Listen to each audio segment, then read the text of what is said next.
브리핑 일부 뉴스 매거진. 2016년 7월 21일 목요일 김용민의 뉴스 매거진으로 오셨습니다. 김용준, 정홍원, 안대희, 황교안.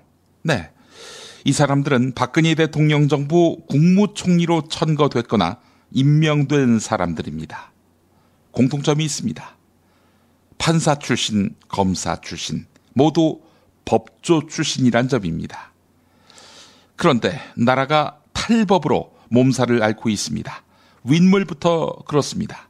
홍만표 전 검사장의 전관 비리, 진경준 검사장의 주식 비리, 우병우 청와대 민정수석의 인사검증 부실과 부동산 의혹. 네, 김용준, 정홍원, 안대희, 황교안을 중용한 명분은 법과 원칙의 확립이었지요. 그런데 현실은 법과 원칙으로부터 멀어지고 있습니다. 그래서 전면적인 법조 개혁 요구가 쏟아지고 있습니다. 검찰 비리가 나와도 동료 검사가 수사하는 현실. 이걸 언제까지 두고만 보아야 하느냐 하는 문제인식이 커지고 있는 것입니다. 비록 파견 검사가 상당수겠지만은 고위 공직자 비리 수사처 신설 요구가 커지고 있습니다. 야당에서 특히 이 목소리를 높이고 있는데요. 경찰이 아예 검사 비리를 전담해서 수사하도록 해야 한다. 이런 방안도 제시되고 있습니다. 검찰 내부에서 특임 검사제를 운용하면 된다. 이런 의견도 제기되고 있는데요. 그래서 김용민 트위터에 물어봤습니다. 뭐라 답변했을까요? 4%만 검찰이 수사하되 특임 검사가 담당해야 한다. 네, 이렇게 답했습니다. 4%에 불과했습니다. 23%는 경찰이 수사하면 된다. 이렇게 답했습니다. 23%밖에 안 되네요. 네, 경찰도 이 정부 들어서 국민들에게 점수 딸 기회를 얻지 못했지요. 예, 스스로 그 기회를 차버렸으니 말입니다. 자, 그리고 절대 다수인 73%는 고위 공직자 비리 수사처, 상설특검, 이를 통해 비리 검사를 수사하도록 해야 한다라는 의견을 남겼습니다.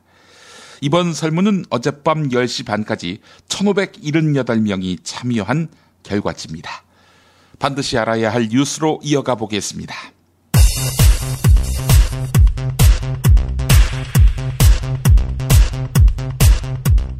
청와대 우병우 민정수석 헬게이트가 열렸네요. 예, 온갖 신문들이 다양한 의혹을 쏟아내고 있습니다. 그래서 우병우 수석이 어제 기자들을 불렀습니다. 내가 한 일을 넘어서 가정사라든지 심지어 아들 문제까지 거론되는 것을 보면서 매우 고통스럽다. 이렇게 말했는데요. 자, 그런데 진경준 검사장 검증 실패는 제도 탓으로 돌리고 불리한 현안은 피해가는 등 하고 싶은 말만 했습니다. 발언 도중 책상에 놓인 신문을 치기도 했는데요. 예, 아직 정신을 못 차린 셈입니다. 역대급 백이 들어온다지 말입니다. 지난해 정부 서울청사 7.18 전경대 의경중대에서 근무하던 한 의경이 후임병으로부터 이런 얘기를 들었다고 합니다. 청와대 고위 관계자의 아들이 온다더라. 논산훈련 때 면회 온 걔네 부모님한테 경찰 간부들이 90도로 인사했다더라는 소문이 돌았지요. 네, 이 말도 하면서 말이죠. 그리고 얼마 뒤에 우병우 청와대 민정수석의 아들이 중대에 배치됐다고 합니다. 그리고 이 사람 우병우 수석의 아들은 서울경찰청 차장실 꽃보직으로 자리를 옮겼습니다. 우병우 청와대 민정수석이 대표이사인 부인과 자신 그리고 자녀를 포함해서 가족 5명 명의로 주식회사 정강이라는 부동산 투자회사를 보유하고 있었던 모양입니다. 여기를 통해서 150억대의 자산을 보유하고 있는 것으로 확인됐다고 이데일리가 보도했습니다. 우병우 청와대 민정수석의 부인을 포함한 자녀 3명이 농지 1,500평을 매입한 뒤 농사를 짓지 않아서 농지법을 위반한 사실이 드러났습니다. 이들이 구입한 농지는 1년여 새에 무려 30배 이상 폭등한 것으로 알려졌습니다. 이 같은 기사를 포함해서 오늘 아침 조간도 우병우 수석의 동무대가 됐습니다. 이정현, 김시곤 보도 개입 녹취록 파문을 겪고 있는 공영방송 KBS. KBS의 지역 방송국 기자들의 협의체가 있습니다. KBS 전국기자협회인데요. 취재 현장 무시한 사드 공안몰이 거부한다. 이런 제목의 성명서를 냈습니다. 윗선에서 현장 기자의 목소리는 외면한 채 사드 배치 반대 시위와 관련해서 외부 세력 개입 리포트를 제작하라는 부당 지시가 계속되고 있다라고 주장했습니다. 김재식 전 새누리당 의원이 지난해 충남도당위원장 선거 때 친박 핵심인 윤상현 의원이 자신에게 전화를 걸어서 출마 포기를 협박했다고 주장했습니다. 김재식 전 의원은 윤상현이 나더러 지금은 분위기가 아니니 도당위원장을 양보하라고 했다고 주장했습니다. 이것뿐이 아닙니다. 친박 실세 김태흠에게 공천을 양보하라 이런 요구도 들었다고 합니다. TV조선 인터뷰 함께 하시죠. 사퇴하라 이거지. 김태흠한테 양보라는 거지. 양보. 사퇴하면 도와주겠다. 그거는 우리 여러분들 판단이지 뭐. 한편 공천 개입 녹취록 파문 논란의 중심에선 새누리당 서청원 의원이 입을 열었습니다. 서청원 의원은 녹취록 내용보다 폭로된 사실에 더 분개했습니다. 그제 이우현, 김태흠, 이장우 등 친박계 의원들이 도덕성을 운운하면서 녹취를 폭로한 김성회 의원을 집중적으로 비난했지요. 서청원 의원 발언 들어보시겠습니다. 왜 이 시점에서 그런 문제가 참 엄습한 공작 정치의 냄새가 나는 그런 것들이 벌어지는지 난 이해가 할 수가 없어요. 그래서 참 자괴감을 느끼고 해결에 정치하면서 별꼴을 다 본다. 서울중앙지법 민사합의 25부는 서울시 공무원 간첩 증거 조작 사건으로 무죄 판결을 받은 유우성 씨가 종합편성 채널 TV조선을 상대로 낸 손해배상 청구 소송에서 원고 일부 승소로 판결했습니다. TV조선은 유우성 씨에게 500만 원을 물어야 합니다. 재판부는 유우성 씨가 1심에서 무죄 판결을 받은 후에도 TV조선이 뉴스 프로그램의 대담 코너에서 유우성 씨가 간첩이라는 취지로 보도했었죠.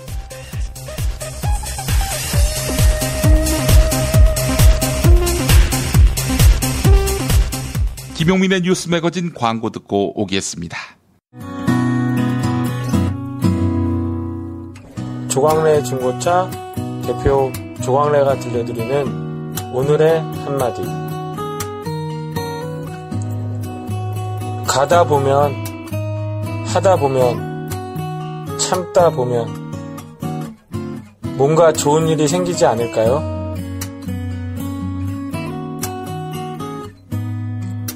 조광래 중고차의 대표번호는 1800-9538. 고맙습니다.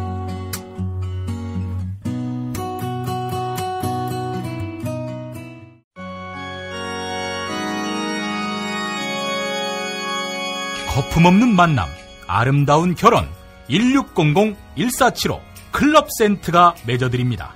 고액의 선불 가입 비용을 상상하셨나요? 1600-1475 클럽센트는 만남이 성사된 경우에만 비용을 결제하는 후불제 결혼정보 회사입니다. 10년 이상 20년 경력의 베테랑 커플 매니저가 당신의 반쪽을 어떻게 찾아드리는지 믿고 맡겨보세요. 가장 행복한 만남. 그런데 비용은 절반으로. 김용민 브리핑 듣고 가입하시면 할인도 해드립니다. 포털사이트 네이버 다음에서 클럽센트를 검색하세요. 충남 금산의 넓은 인삼밭. 정성농장을 일군 농부아버지 이정열 씨. 자연은 노력한 만큼 내어준다. 그 자연의 마음을 알기에 정성농장을 더불어 일구는 아들 이성규 씨도 아버지에게 배운 것처럼 정직하고 또 성실하게. 정성농장 홍삼은 인삼 재배부터 가공 판매까지 모두 책임지고 있습니다. 그래서 대한민국 1등 품질을 자부합니다. 검색창에 정성농장 홍삼을 검색해주세요. 정성농장 홍삼. 전화문의는 010-9754-6972. 조선의 딸로서 잘하는 죄밖에 없는데. 남북 통일 만세! 새날이 올 때가 불리한 진술을 거부할 수 있습니다. 김무성 나와! 이나 민주주의를 알아, 이 새끼야!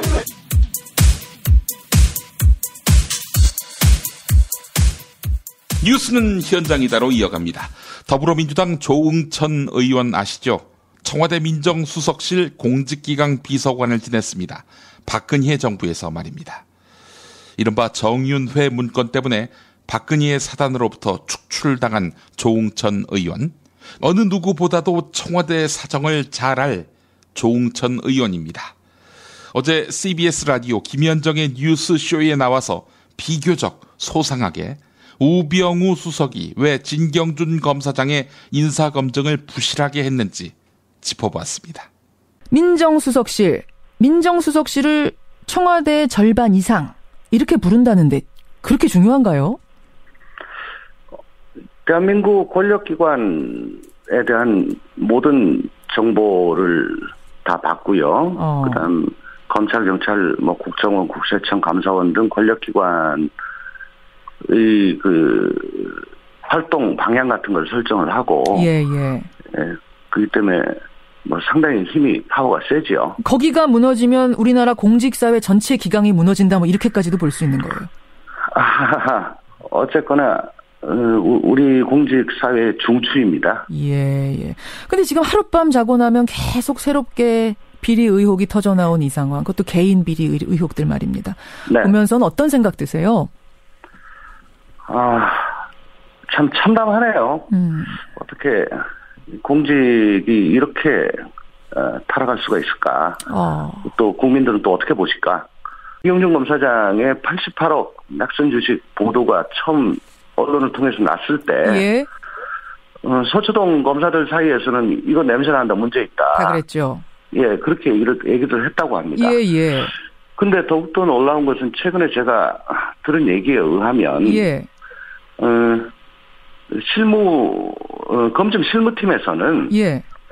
실무팀에서는 이 부분을 문제 삼고 이거 문제가 있는 거 아니냐. 그래서 좀 부적절한 거 아니냐. 이런 실무 의견을 제시를 했는데. 실무팀에서는 했는데? 예. 이걸 왜 청와대 민정수석실은 검증하지 못했을까? 여기서부터 의문이 시작된 거죠. 예, 저도 참 의심이 많이 듭니다. 만약에 제가 그 일을 담당을 했었더라면 어떤 식으로든 지적을 하고 문제를 제기를 했었을 겁니다. 그리고 실제 이 지경준 검사장의 88억 낙선 주식 보도가 처음 언론을 통해서 났을 때 서초동 검사들 사이에서는 이거 냄새 난다, 문제 있다. 다 그랬죠. 예, 그렇게 얘기를 했다고 합니다. 근데 더욱더 놀라운 것은 최근에 제가 들은 얘기에 의하면 검증 실무팀에서는 이 부분을 문제 삼고 이거 문제가 있는 거 아니냐. 그래서 좀 부적절한 거 아니냐. 이런 실무 의견을 제시를 했는데. 실무팀에서는 했는데? 예. 막상 그 인사가 발표 난 걸 보고 좀 놀랐다. 그런 얘기를 제가 최근에 좀 듣고 있습니다. 그러니까 실무자 위에는 비서관, 그다음 수석, 실장 이렇게 계시는데요. 그 어떤 분이 어떻게 하셨는지 모르고 또 이 얘기 자체가 제가 직접 확인을 한 얘기는 아니고 들은 얘기인데요. 그렇군요. 예, 그게 사실이라고 한다면은 이건 시스템에 문제가 있는 거죠. 그러면은 검증을 못한 거냐 안 한 거냐에서 지금 안 한 것 쪽이 가까워지는 거네요. 그 얘기에 의하면 그렇습니다. 그리고 실제 오늘 아침에 보도에 의하면은 우병우 수석이 2010년 대검찰청 범죄정보기획관으로 있을 때 진경준 검사장과 저축은행 사이에 부적절한 술자리, 골프 같은 게 있다. 그런 비위첩보가 있었는데 그걸 감찰 부서에다 이첩을 안 했다고 합니다. 그렇죠. 이것도 봐준 거 아니냐, 그런 보도가 있습니다. 그렇죠. 어제 국민의당의 박지원 위원장이 이런 말 하셨어요. 우병우 수석 권력의 정점에서 인사 사정 등 모든 권력을 전횡하고 심지어 비서실장도 무력화한 장본인이다. 우병우 사단이 먼저 제거될 것을 요구한다. 네. 우병우 사단이란 게 실제 존재합니까? 뭐 사단인지 뭔지는 모르겠지만 검찰이나 검찰 국정원 등 그 권력기관에 그 인사를 관여를 하면서 예. 우 수석과 가까운 사람들이 요직을 차지하고 있다. 이러한 소문이 관가에 파다한 것만은 사실입니다. 파다한 것만은 사실이다. 예. 예를 들면 어디에 어떤 식으로요? 뭐 예를 들면 국정원 2차장 최은수 차장 같으면 그 보직 경로가 공안을 전혀 하지 않았는데 예. 근데 어떻게 그 국정원 차장으로 갈 수 있겠냐? 아하. 예, 그 친한 사이인데요. 그리고 또 실제 그 실무라인에도 주요 보직에 우병우 수석과 가깝거나 혹은 또 뭐 청와대에서 같이 근무했거나 이런 분들이 많이 가 있다. 예. 그런 말들이 많습니다. 그런 소문 파다한 와중에 진경준 검사장 역시 가까운 사이고 뭐 고교 선후배 사이죠. 같이 일하기도 했고 고교 선후배는 아니고요. 고교 선후배는 아닙니까? 같이 검찰에서 예. 일한 것만 있군요. 가까운 사람을 검사장에 또 인사시킨 거 아니냐 이런 소문들도 있었던 거고요. 그렇죠. 아까 말씀드렸다시피 뭐 저 두 분 다 검사로 재직할 때 진경준 검사의 비위 사실을 감찰 쪽에다가 패스하지 않았다. 예. 이런 보도가 난 걸로 봐가지고는 뭐 대단히 가까운 것 같습니다. 친박들 중에 제대로 된 사람이 하나 없습니다. 민경욱 새누리당 의원. KBS 9시 뉴스 앵커 때만 해도 이런 사람인가 했습니다. 한반도 사드의 전자파 논란에 대해서 한마디 했는데 정부를 믿고 또 성주 주민들을 안심시키기 위해서 나도 역할을 하겠다라고 하더니 참외를 먹겠다고 했습니다. 그냥 먹으면 그만이지 허락은 왜 받습니까? 민경욱 의원의 황교안 총리, 한민구 장관에 대한 질의 내용 들어보시겠습니다. 정부는 불필요한 추측과 논쟁을 최소화하기 위해서 사드 조기 배치 결정이 필요하다는 점을 한미 간에 공동으로 인식했고 수차례 협의를 거쳐서 사드 배치를 결정했다고 발표한 바 있습니다. 안보와 관련된 사안이다 보니 미리 설명을 할 수도 또 논의를 할 수 없는 상황이 있을 수도 있습니다. 그러나 이러한 일련의 과정 속에서 광우병과 메르스 사태처럼 유언비어가 생기고 많은 국민들께서 정부의 발표보다 유언비어를 더 신뢰하는 일이 발생해서는 안 됩니다. 어제 사드 괴담에 대해서 중대 범죄로 단호히 대처하겠다는 말씀을 하셨는데 반드시 그렇게 해주시길 바랍니다. 더 이상 정부가 중대 정책을 결정해서 발표하고 난 뒤에 괴담 때문에 불필요한 국력을 낭비하는 일이 반복돼서는 안 됩니다. 따라서 이번만큼은 확실하게 본보기를 보일 필요가 있다고 생각하는데 이에 대한 견해를 밝혀주시기 바랍니다. 괴담은 그 피해자가 바로 온 국민입니다. 이 대한민국의 온 국민들이 그 괴담과 거짓으로 인해서 고통을 받으시는 것은 그건 방치할 수가 없습니다. 저희가 과감하게 처리를 하도록 그렇게 하겠습니다. 주민 안전과 농작물 등 환경에 아무런 영향 미치지 않는 수준이라는 결과가 나왔습니다. 이번 괌 사드 기지 전자파 측정 결과가 괴담을 완전히 종식시키는 계기가 될 것으로 기대합니다. 장관께서는 전자파 논란을 잠재우기 위해서 사드가 실전 배치되면 직접 그 레이더 앞에 서서 인체에 무해하다는 사실을 증명하겠다고 하셨죠? 아직도 유효한 약속입니까? 유효합니다. 어제 존경하는 이종명 의원께서 자신도 그 자리에 함께하겠다고 하셨는데요. 저도 정부를 믿고 또 성주 주민들을 안심시켜드리기 위해서 그 자리에 함께하겠습니다. 다만 그 앞에 잠깐 서 있는 것만으로는 부족하다, 불충분하다 이런 얘기도 있으니까 농작물에도 안전하다는 걸 증명하는 의미에서 그 앞에서 맛있는 성주 참외도 좀 깎아 먹고 남은 참외는 참외 좋아하시는 우리 어머니도 좀 가져다 드리고 싶은데 괜찮겠습니까? 저는 인체에도 무해하고 농작물이나 이런 데에 대해서는 전혀 문제가 없음을 확신하고 있습니다.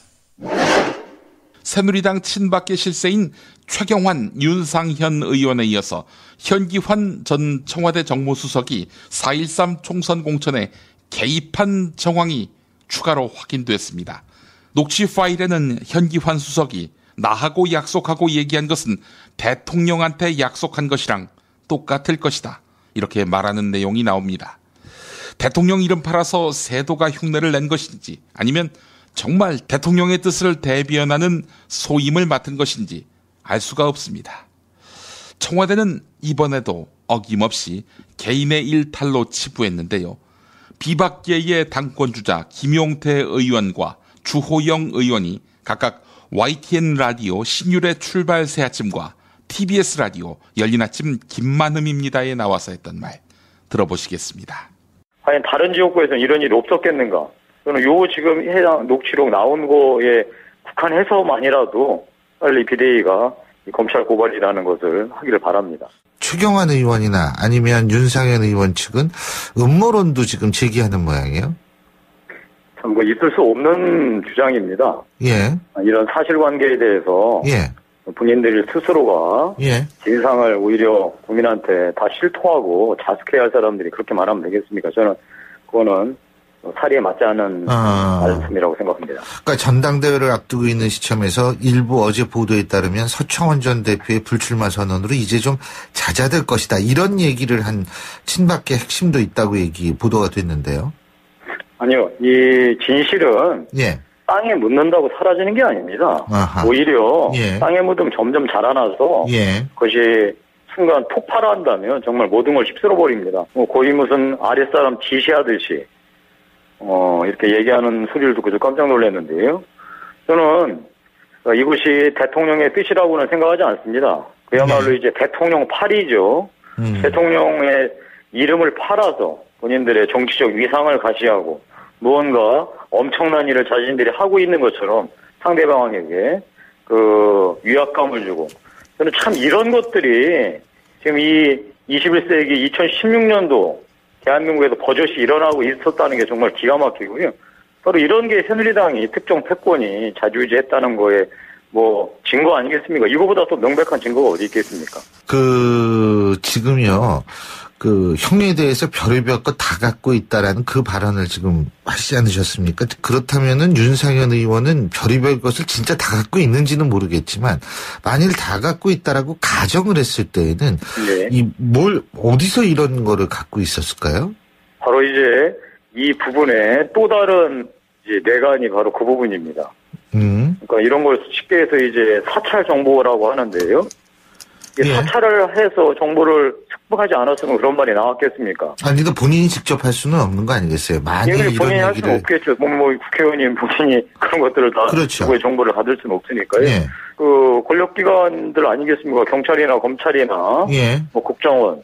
그런데 저는 실제로 이런 정말 정보를 다 갖고 있어서 그런 얘기를 이런 대화에서 이런 말이 나온 건지 아니면 그냥 이 자기의 정치적 그 위상을 허세적으로 과시하기 위해서 나온 건지 잘 모릅니다, 제가. 예. 그래서 이런 것들은 결국 그 해당 기관에서 철저하게 조사하는 게 필요하다는 거죠. 윤상현 의원 총선 공천 무렵에도 공천 관련 이른바 막말 파동으로 이제 탈당해가지고 무소속으로 출마했던 거 아니겠습니까? 그렇습니다. 예. 그런 상황이라면은 여기저기 전방위적으로 혹시 공천에 좀 관여했을 가능성이 있다고 보십니까? 그럴 가능성은 충분하죠. 예. 왜냐하면 전국이 253개 지역구가 있는데 여기서 보다시피 각 지역에 신청한 사람을 을로 가라 병으로 가라 이러듯이 이게 한 곳에서 그곳으로만 끝나는 것이 아니고 연쇄적으로 물리는 곳이 많거든요. 예. 특히 제가 있던 대구 같은 경우는 예를 들면 A 지역에서 출마하려고 준비하던 사람이 어느 날 B 지역으로 옮겨왔어요. 예. 근데 또 다른 C 지역에서 준비하던 사람이 또 다른 사정으로 B 지역에 옮겨와서 B 지역에 두 사람이 있다가 이 중에 한 사람이 또 D 지역으로 옮겨오고 이런 일들이 많이 있었습니다. 예. 그런데 아시다시피 이 출마하는 사람들은 어느 지역을 정해서 득표 지지 기반도 다지고 당선 가능성이 높은 지역에 공을 들이는데 이렇게 두 번, 세 번 옮기는 게 거의 불가능하거든요. 예. 그런 데는 보이지 않는 손이 작용해서 어디로 가라. 그 테이프에 나오다시피 뭐 어디 가면 우리가 조직적으로 도와서 당선 시키겠다 이런 것들이 나오지 않습니까? 예. 그래서 전국 253곳 중에서 많은 곳이 이런 식의 이 조정이나 외력이나 개입이 있었다고 추측이 되는 것이죠. 그 정도 힘을 발휘할 수 있었을까요? 하기야 무슨 뭐 대표를 향해서 죽여버려 이런 표현까지 할 정도였으면 힘이 있었을 법도 한데 어떻게 그런 게 통했을까요? 말하자면 평의원이었으니까 네. 당헌 당규상 공식적인 힘은 없지요. 그런데 제가 정치 생활을 해보니까 힘은 법상 주어진 힘이 있고 없고 보다는 다른 사람이 저 사람에게 저런 힘이 있다 없다라고 믿는 게 더 큰 힘인 것 같습니다. 예. 그래서 윤상현 의원 같은 경우는 당 사무총장도 겪었고 또 역임했고 대통령 정무특보도 역임했고 이러니까 다른 사람들이 저 사람은 저런 힘이 있구나라고 믿으면 거기서 힘이 생기는 것이죠. 네. 북한의 미사일이 서울까지 11초에서 117초 사이에 도달한다. 따라서 사드 배치의 실효성은 없다. 이런 주장이 나왔습니다. 김경진 국민의당 의원, 국회 긴급 현안 질문에서 북한이 서울을 향해서 미사일을 발사해도 시간상 요격이 불가능하다면서 사드 실효성에 의문을 제기했습니다. 그러면서 내부 갈등과 분열로 오히려 국가 안보를 해치게 될 우려가 크다면서 사드 배치 철회를 요구했습니다. 들어보시겠습니다. 지금 최초에 79년도에 이게 만들어졌는데 우리나라가 미사일 발사체를 사거리 180km 이상 되는 미사일 발사체를 만들 수 없다라는 것이었고 최종적으로 2012년도에 만들어진 건데 우리 대한민국은 800km를 넘어가는 미사일 발사체를 만들 수 없다는 겁니다. 자, 그러면 과연 대한민국 군이 미군에 대해서 또 미국에 대해서 자주적이라고 전혀 얘기할 수 없는 것이 우리 군 스스로가 미사일을 800km 넘는 것은 아예 만들지도 않겠다라고 스스로 주권을 포기하고 주기적으로 미국 정부에 대해서 서약을 하는 거 아니겠습니까? 일본이나 유럽이나 미국의 동맹 국가들이 미국 군이나 미국 정부에 대해서 자발적으로 몇백 킬로로 발사체를 제한하는 지침이나 양해각서를 내부적으로 정해서 준수하는 나라가 대한민국 이외에 또 어느 나라가 한 군데라도 있습니까? 제가 그런 사례를 정확히 조사해서 근거로서 의원님께 답변 드리지는 지금 현재는 못하겠고요. 다만 이것이 우리가 그 당시에 이러한 것이 불가피했던 그런 역사적 배경이 있었다라는 것만 그 당시에 불가피했다면 2016년 이 시점에 세계 7위 정도의 경제 대국인 대한민국이라면 자 이제 미사일 발사체에 대해서는 우리 마음대로 만들어서 쏘겠소라는 정도의 선언을 당당하게 할 수 있어야 자주 국방을 하는 미군에 종속되지 않은 대한민국 군이다라고 얘기할 수 있지 않겠습니까?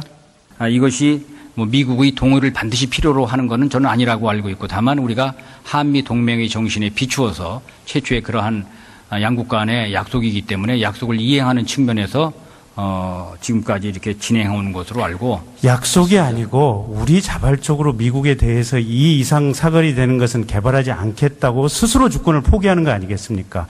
그 정도로 대한민국 군은 미군의 뜻에 의해서 좌지우지되는 그런 운용되는 상황 아니겠습니까? 왜 제가 지금 이 사드 배치 급작성과 관련해서 미국의 압력이 있었느냐 없었느냐를 자꾸 반복해서 물어보는 것은 이 정도로 우리나라 군이 미군에 대해서 자율성이 없는 상황인데 갑작스럽게 결정된 그리고 대통령이 작년까지만 해도 등거리 외교를 추구했던 이런 과정들의 흐름을 보면 결국은 뭔가 지금 비이성적인 이 압력이 있지 않았느냐라고 추정될 수밖에 없는 상황이지 않아서 그렇습니다. 예. 개정 미사일 지침은 개정 미사일 지침이고 그 범위 내에서 지금 우리 군은 우리의 기술적 진보 수준과 맞추어서 또 이런 미사일 지침도 또 준용해 가면서 우리의 역량을 착실히 신장시키고 있다고 말씀을 드립니다. 그리고 사드와 관련해서는 미국이 우리한테 강요나 이런 것이 아니라 우리의 필요가 훨씬 더 컸다는 점을 분명하게 말씀드립니다. 지금 수도권 같은 경우는 저기 이제 스커드 미사일과 같은 지금 단거리 미사일로 공격할 가능성이 높다고 얘기하셨죠. 스커드라든지 장사정포라든지 비교적 단거리 또 저고도로 날아오는 발사체를 통해서 공격을 할 가능성이 높다 그러셨죠. 예. 그런데 그 스커드 미사일 같은 경우 보니까 대체로 음속의 5배 정도 속도로 날아오고 가령 개성에서 발사를 한다고 하면 개성과 서울 간의 거리가 지금 58km란 말입니다. 그러면 음속의 5배면 똑딱하는 1초에 1.7km를 날아갑니다. 그러면 30초면 개성에서 발사된 스커드 미사일이 서울 시내 한복판에 떨어집니다. 결국은 뭐냐면 단거리 발사체 또는 장사정포와 같은 이런 무기에 의한 공격은 대한민국이 그 어떠한 방어 무기로도 격침시킬 수 없고 결국은 수도권에 대해서는 사실은 페이트리어트가 됐든 사드가 됐든 어떤 것으로도 방어가 불가능하다. 이런 기술적 결론에 이르는데 맞습니까? 지금 의원님께서 말씀하시는 경우는 아주 이제 그 북한의 미사일 기지로부터 앞으로 그 훨씬 당겨서 이제 말씀을 주신 건데, 저희들이 현재 북한의 스커드 또 노동 무수단 기지들을 다 파악을 하고 있습니다. 그 지역을. 그래서 그 지역에 대한 우리의 여러 가지 대응 계획도 다 마련하고 있습니다. 그래서 지금 이제 서울을 중심으로 한 수도권에 대해서는 약 4분 정도가 적의 미사일이 날라와서 걸리는 시간입니다. 그 4분 내에 우리가 단거리 미사일에 대해서는 대응하는 것이고, 그러한 대응을 하기 위한 준비는 잘 갖춰져 있습니다. 또 장사정포는 장사정포대로 그러한 준비들을 잘 갖춰져 있다는 점을 말씀을 드립니다. 그러니까 그 잘 갖춰져 있다는 점을 구체적으로 좀 여쭤보고 싶은데요. 자, 그러면 원산 옆이 무수단인데 무수단에서 서울까지가 대략 보니까 한 200km 정도 되더라고요. 근데 말씀하신 대로 지금 한 스커드 미사일이면 한 4분 정도 걸릴 수 있어요. 그러면 우리나라 지금 스커드를 방어하기 위해서 페이트리어트 부대가 지금 이렇게 이 방어를 치고 있다고 하는데 4분 안에 이 스커드가 날르는 것을 탐지해서 페이트리어트 미사일을 쏘아서 요격할 수 있습니까? 예, 충분히 있습니다. 그러면 그 페이트리어트 부대에 있는 레이더로 지금 가령 무수단에서 발사되는 미사일이 곧바로 탐지가 됩니까? 무수단 예를 들면 패트리어트나 또 사드나 이런 것은 요격 체계이고, 그것이 갖고 있는 레이더는 사격 통제 레이더입니다. 그러니까 저 멀리서 적의 미사일이 발사되면 그것은 조기경보 레이더, 그린파인이라고 하는 거, 그거 말고 몇 개의 그런 조기경보 레이더가 그 발사 정보를 탐지를 해서 이 오산의 그러한 그 시스템을 통해서 이 패트리어트나 사드의 사격 통제 레이더에 알려주고 거기서 탄두를 추적해서 요격하는 그런 시스템으로 되어 있습니다. 그러니까 그 부분 때문에 어제부터 지금 많은 의원들이 의혹 제기를 하고 있는 건데요. 자, 탐지, 저쪽에서 적이 미사일을 쏘는 것은 탐지하는 미사일은 사드고 지금 이 페이트리어트고 별도로 있고, 그 레이더에서 탐지를 해서 지금 사드 부대이든 페이트리어트 부대이든 날아온다는 것을 통보를 받고, 이 통보를 받은 지금 해당의 방어 미사일 부대에서 이 요격 레이더를 가동해서 추적을 하고, 그 다음에 요격 미사일을 발사를 해서 지금 격추시키겠다는 이런 개념 아니겠습니까? 그 의원님, 제가 말로써 표현을 하니까 그것이 실제 어떻게 이루어지겠는가, 잘 이루어지겠는가라고 염려하시는 말씀은 하실 수는 있지만, 그것은 군사 기술적으로 굉장히 잘 갖춰져 있는 겁니다. 그것은 뭐 세계 모든 나라가 다 그렇게 하는 것이고, 그렇게 하기 위해서 우리가 준비하고 훈련하는 것입니다. 그것은 군을 믿으시면 됩니다. 군을 믿을 수가 없는 게요. 군에서 방산비를, 여기도 총리께서 계시지만 방산비리 특별수사단이 발족이 돼서 많은 장군들이 구속이 되고 처벌을 받았고, 또 이라크전에서 스커드 미사일을 페이트리어트가 요격을 했다고 하지만 몇 년이 지나서 미 의회에서 자체 조사를 해보니 요격이 됐다고 하는 것은 2%도 안 되더라. 현장에서 요격했다고 하는 얘기들은 다 거짓말이고 가짜더라. 라는 것이 미 의회 보고서에서 공식적으로 발간된 내용입니다. 공직자인 군인의 말씀이니까 그걸 믿어라라고 얘기를 하시는데, 과연 믿을 수 있는지. 마찬가지입니다. 사드도 역시, 자, 미군 또 이 사드 제작 주식회사에서 이게 어떤 여러 가지 훈련을 통해서 실제로 격추시키는 것을 어떤 자료가 있다라고 얘기를 하는데, 과연 대한민국 군이 그 격추시키는 장면 또 자료를 제대로 구체적으로 받아서 분석을 하고 나서 이 사드 한국 배치 결정에 대해서 인용을 한 것인지 도대체 믿을 수가 없는 상황입니다. 그래서 추궁을 드리는 겁니다. 의원님이 뭐 그런 의문을 제기하시는 것은 군이 잘하라는 뜻으로 제가 받아들이겠습니다. 그러나 대한민국 63만 장병이 대한민국을 방어하기 위해서 한 마음으로 노력하고 있습니다. 그들을 믿지 않으면 우리 국민들께서 누구를 믿을 수 있겠습니까? 그 말씀 방산비리가 맞는데요. 있어도 그것은 방산비리의 문제일 뿐입니다. 그거하고 우리 군의 대비 태세나 북한 적을 물리치기 위한 그러한 연습이나 훈련이나 태세를 믿지 못하겠다고 하시는 것은 그건 정말 저희 군복을 입은 사람들에게는 굉장히 많은 생각을 하게 하는 말씀이라고 봅니다. 일단 저희가 최선을 다하고 있음을 의원님께서 믿어주시길 바랍니다. 장관께서 말씀 주신 대로 군인들이 국가를 사랑하는 마음, 뜨거운 마음을 가지고 국방에 전념하는 것은 믿을 수는 있겠습니다. 일부 문제가 있는 군인들을 제외하고. 그런데 무기를 만들어서 판매하는 무기 제조상들은 이 사람들은 기본적으로 장사치들입니다. 돈을 벌기 위해서 무슨 짓이든지 할 사람들이고, 그런 사람들이 자료를 조작하고 실험 결과를 만들어내는 것은 일도 아닙니다. 그래서 우리 군이 직접 시험하고 우리 군이 직접 검증하지 아니한 사드의 자료, 사드의 명중률에 대해서 과연 믿을 수 있는지, 믿고 맡길 수 있는지 장관께서도 깊은 철학을 가지고 다시 한번 곰곰이 곱씹어 주셨으면 합니다. 자, 미궁 장사랑. 요건 내가 할 말이 있어요. 똥은 싸고 다니냐? 미치도록 싸고 싶다. 빅동의 추억. 미궁 장사랑! 구렁이 똥 이뻤다. 장이 살아야 내 몸이 산다. 혈중 콜레스테롤 개선과 배변 활동에 도움을 주는 건강기능식품입니다. 빅동의 추억. 미궁 장사랑. 지금 검색창에 미궁 장사랑을 검색하세요. 이건 제가 써보니까 효과가 있는 것 같아요. 야, 이 부장! 네가 부장이면 땅이야? 뭐? 저 인간 저건 쟤 오늘도 술술 풀리고 안 먹고 회수 갔냐? 내일도 신체 상태로 출근하겠구만.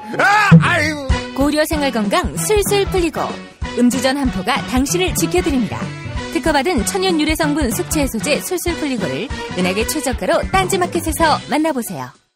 야, 이 부장! 네가 부장이면 땅이야? 뭐? 저 인간 저건 쟤 오늘도 술술 풀리고 안 먹고 회수 갔냐? 내일도 신체 상태로 출근하겠구만. 아유. 고려 생활건강 술술 풀리고 음주전 한포가 당신을 지켜드립니다.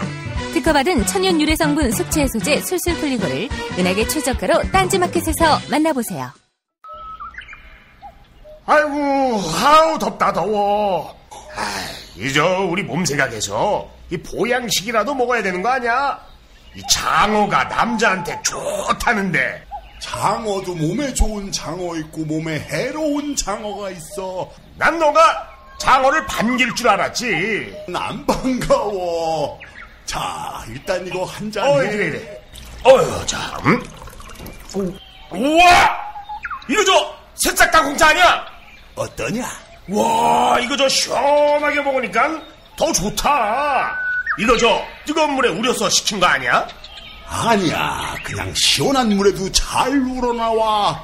큰 물병에 새싹 땅콩차 한 수저 넣고 냉장고에 두고 물 대신 마시면 돼. 오, 굿이야, 굿. 나도 저 여름엔 이렇게 마셔야겠다. 역시 새싹 땅콩차는 전창걸의 새싹 땅콩차야. 맛의 깊이가 달라. 새싹 땅콩차의 효능은 꼭 와이프한테 써라. 야, 전가야, 이거 마시는 거 우리 마누라한테는 비밀이다. 070-8635-1288 전창걸닷컴.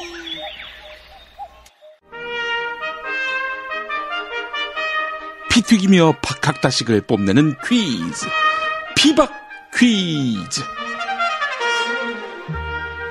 네, 오늘도 무와 환 나오셨습니다. 지난밤 꿈에 신령님이 나타나셨습니다. 제 앞에 나타나신 건 아니고요. 환희 앞에 나타나셨어요.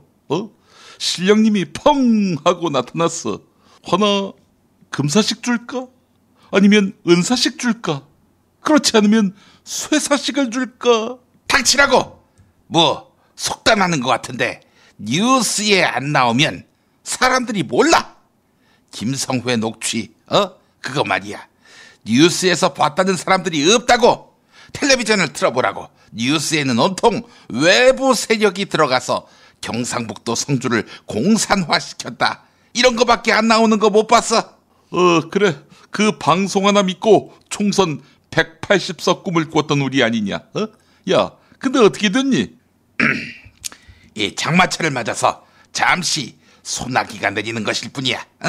비도 와야지 농사를 지으려면. 하지만 조금만 지나가 보라고.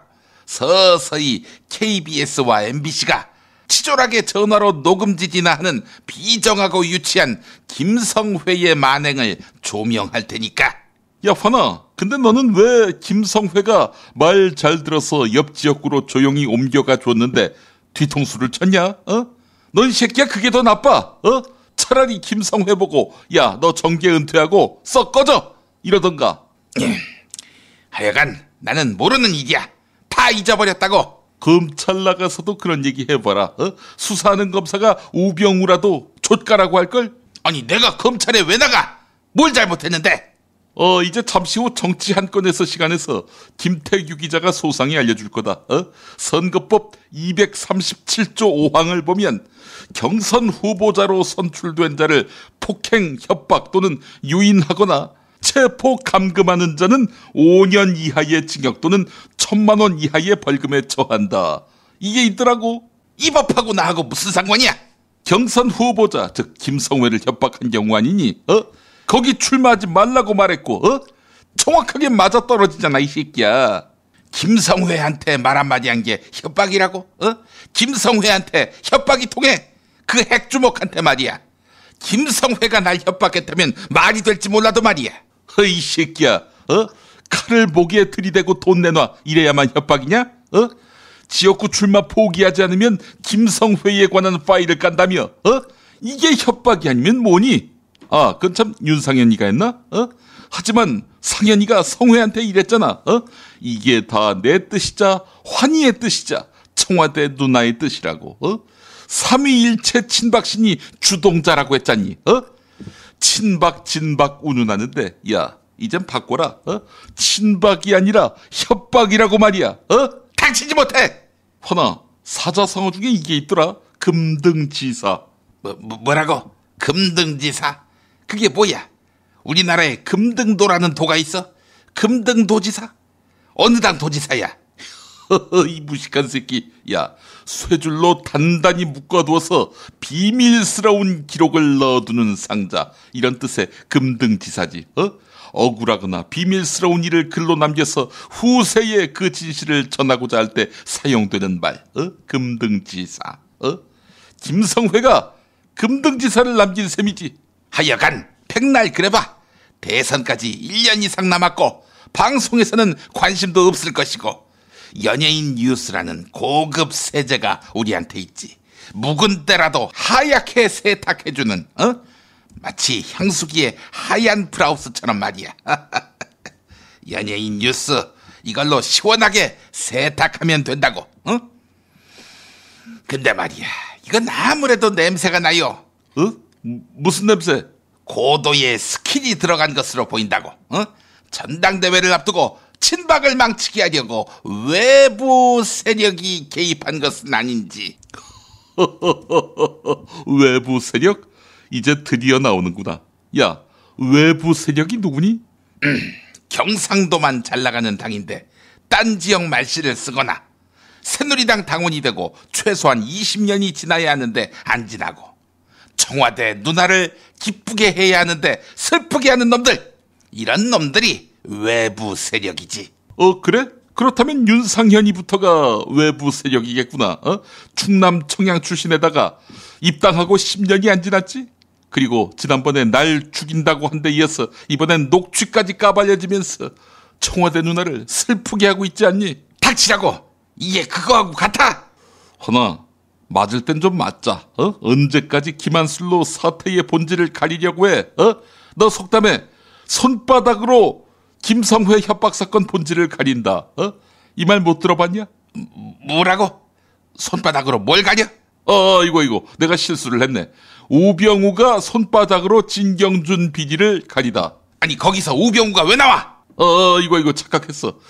손바닥으로 성주 군민 분노의 본질을 가린다. 아니 성주 군민이 왜 나와? 이거 손바닥으로 환인이가 롯데에서 50억 받은 비리를 가린다. 닥치지 못해. 안녕하십니까. 저는 외부 세력 아닙니다. 저는 아닙니다. 안에 있습니다. 오늘은 또 안님이 나오셨어요. 이쯤 되면 국민의당 리베이트 의혹은 손바닥으로 가려진 셈이지요. 글쎄 말입니다. 요즘은 통 소식이 안 들려옵니다. 하나 조심해라. 자기들 비리를 물타버릴 또 다른 이슈를 찾느라고 목말라 하는 애들 아니니? 지금 어떤 뉴스라도 나와만다오. 이러고 있다고.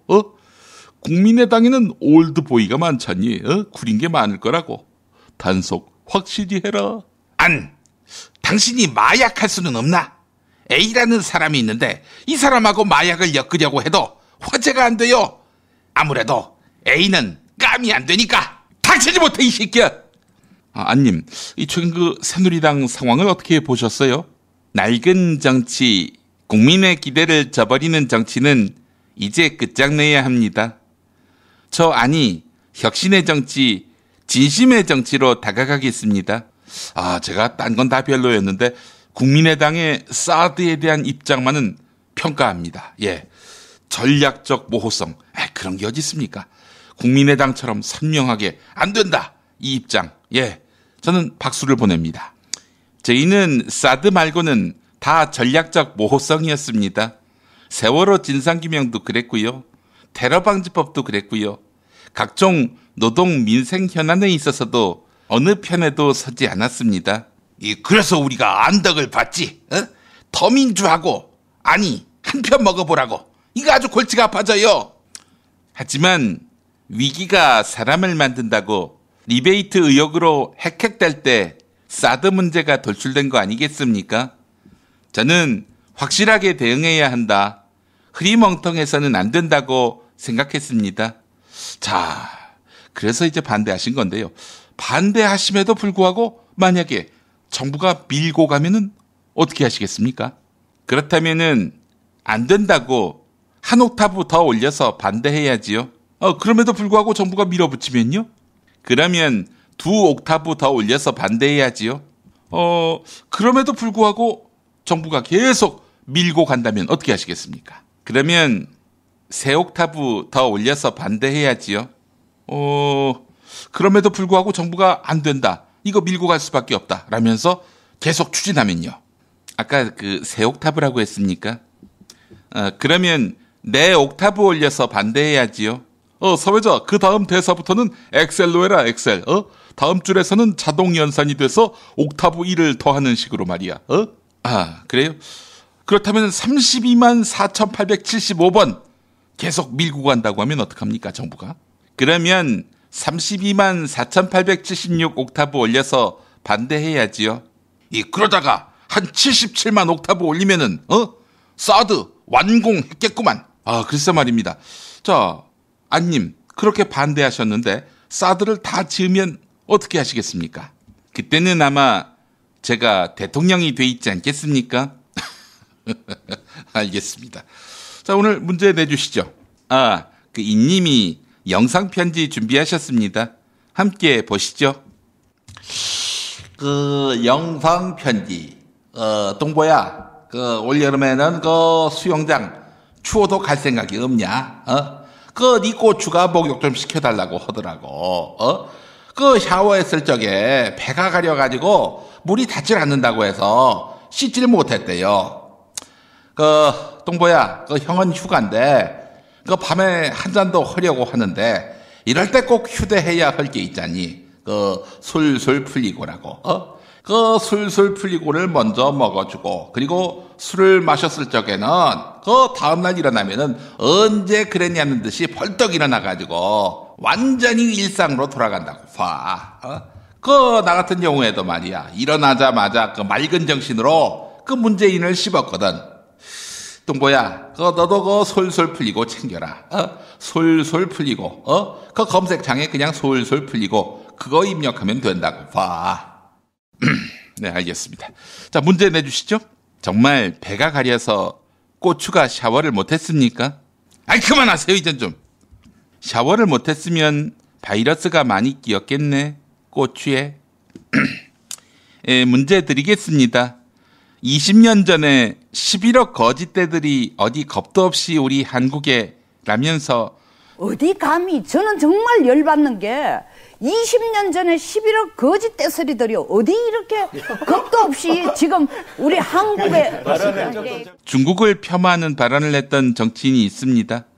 말을 참 험하게 하는 분이지요. 세월호 때는 우는 가족들이 있었음에도 불구하고 세월호는 좋은 공부였다. 이런 말까지 했던 정신없는 분이었지요. 이 사람 이름을 맞히는 거가 오늘의 퀴즈 문제가 되겠습니다. 예, 정답! 네, 환빨랐습니다. 정답은요? 바로 가자고. 막말하면 바로 이 사람이지. 정답은 홍준표. 홍준표 경남지사가 아무리 말을 함부로 해도 그렇지 경남에 있는 기업 중에 중국에서 활약하는 기업이 많을 텐데 설마 그렇게 얘기했겠습니까? 홍준표도 오늘의 정답인 이 사람처럼 되면 아마 그런 말을 할지 모르겠다. 정치적 미래가 없으니까 그래서 막말을 하는 거지. 안 그러니 사회자? 여자들은 애를 많이 낳아야 한다. 그래야 사람 구실을 한다는 식의 말씀을 하신 분보다는 정치적 미래가 없지요. 저한테. 예. 자, 정답은요? 정답은 트럼프. 틀렸습니다. 네. 트럼프일 수는 있겠네요. 잠시 후 이완배 기자가 설명하겠습니다만은 트럼프가 막장으로 가면 무슨 짓을 저지를지 참으로 염려가 됩니다만은. 네. 오늘도 정답은 애청자 여러분의 몫입니다. 슬픈 대학원생들의 초상 시즌 1 북 에디션에서 협찬해준 책인데요. 맞히시는 분께 하루 2분씩 골라서 선물을 드리겠습니다. 팟빵 게시판에 이메일 주소, 사연, 정답을 적어서 올려주시면 되겠습니다. 대한민국 최초 대학원생들의 리얼 웹툰. 착각하지 마. 우리는 학생이 아니라 노예야. 대한민국 최초 대학원생들의 본격 리얼 웹툰. 슬픈 대학원생들의 초상 시즌 1. 교수가 까라고 하면 까야 하는 대학원생들의 삶을 깠습니다. 조교 폭행, 제자 성추행, 논문 도둑질. 이 모든 것들이 아무렇지도 않게 자행되고 있는 대학원의 현실. 바꿔보자. 이런 취지로 만든 웹툰이지요. 슬픈 대학원생들의 초상 시즌 1 책으로 나왔습니다. 북 에디션이 협찬을 했는데요. 예, 여러분 많은 관심 바라겠습니다. 대학원에서 일상적으로 치부되는 폭력 문제의 심각성, 온갖 비리의 온상이 돼버린 현실. 이 현실을 바꿔야 되는 거 아니겠습니까? 대학원 하면은 우리 시대 지성의 최고봉으로 통하지 않습니까? 네. 자, 정답 2분 소개하겠습니다. 먼저 베르티고님, 정답은 왕자 맞히셨습니다. 아내가 약간 색스런 표현 때문에 제 방송을 별로 안 좋아한다고 하셨는데요. 공화국 논평을 듣고서는 이거 북한 해적 방송 아니냐 이렇게 오해도 하는데요. 제 아내도 제 방송을 싫어합니다. 그러니까 뭐 너무 염려하지 마시기 바라겠습니다. 저는 직장에 다니면서 대학원을 들어간 관계로 풀타임 원생에 비해서는 수월하게 다닌 것 같습니다. 근데 제 후배는 정말 힘들게 다녔다고 합니다. 지도교수, 외국 유학생, 석사 논문까지 거의 다 써주고, 네, 고생해도 수고한다고 격려도 없고 참 딱합니다. 책을 받게 되면 후배하고 같이 보면서 밥을 사주려고 합니다. 네, 페르티고님 멋지십니다. 당첨되셨고요. 자, 연지연서님, 프린스 정답 맞히셨습니다. 창원 살고 있는 새아이 아빠입니다. 매일 아침 잘 듣고 있습니다. 궁금한 시사 문제에 대해서는 더 많이 알게 되고 궁금증 또한 많이 해소가 되지만 마음 한켠에 가시지 않는 답답함 또한 가시지 않고 있습니다. 아직도 박근혜 대통령이 잘하고 있다고 굳게 믿고 계시는 아버지. 새누리당 아니면 종북 빨갱이라는 처갓집 식구들. 그냥 시간이 가라 마음속으로만 외치고 있습니다. 이곳 창원에서는 사드가 우리 동네 이야기가 아니라는 것 때문인지 조용하기만 한데요. 네, 저희 장모님 모임에서는 성주 사람들이 이상하다고 이야기하네요. 국가정책에 왜 그렇게 반기를 드냐고. 정말 답이 없습니다. 예, 답이 없긴요. 창원에서 노회찬이 당선됐는데요. 예, 점점 우리 사회가 진보되고 있다. 이런 믿음 속에서 이 현상을 바라보시면 어떨까 하는 생각을 해봅니다. 피바 퀴즈 마치겠습니다.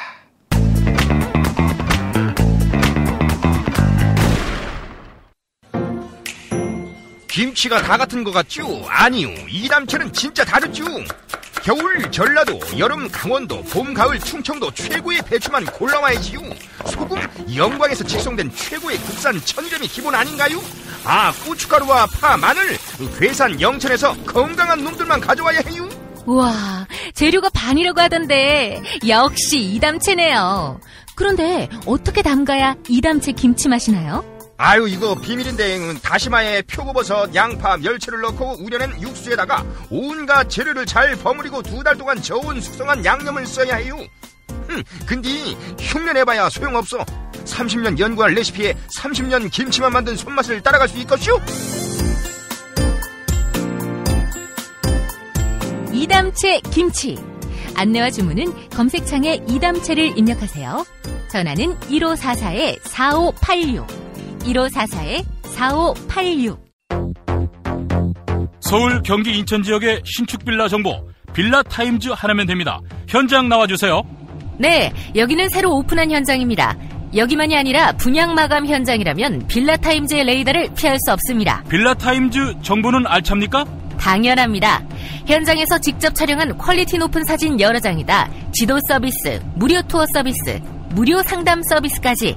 빌라타임즈 짱이죠? 그러다 허위 매물 걸리면요? 포상금 100만 원 약속합니다. 수도권 빌라에 관한 정직한 정보를 모았습니다. 빌라타임즈. 인터넷에서 만나세요. 박근혜 왜 저러지? 문재인, 김무성, 안철수는 또 왜 저러지? 뉴스로는 알 수 없는 진짜 정치 현장 이야기. 한겨레 정치팀 기자들이 취재 수첩을 낱낱이 공개합니다. 본격 정치관찰 팟캐스트. 언니가 보고 있다. 팟빵에서 언니를 검색하세요. 정치 한 건에서 시간입니다. 오늘은 한겨레 정치팀 정치바의 김태규 기자 만나보겠습니다. 김태규 기자님. 예, 안녕하세요. 예, 김원철 기자가 어제 아주 열분을 토했습니다. 이게 나라인가.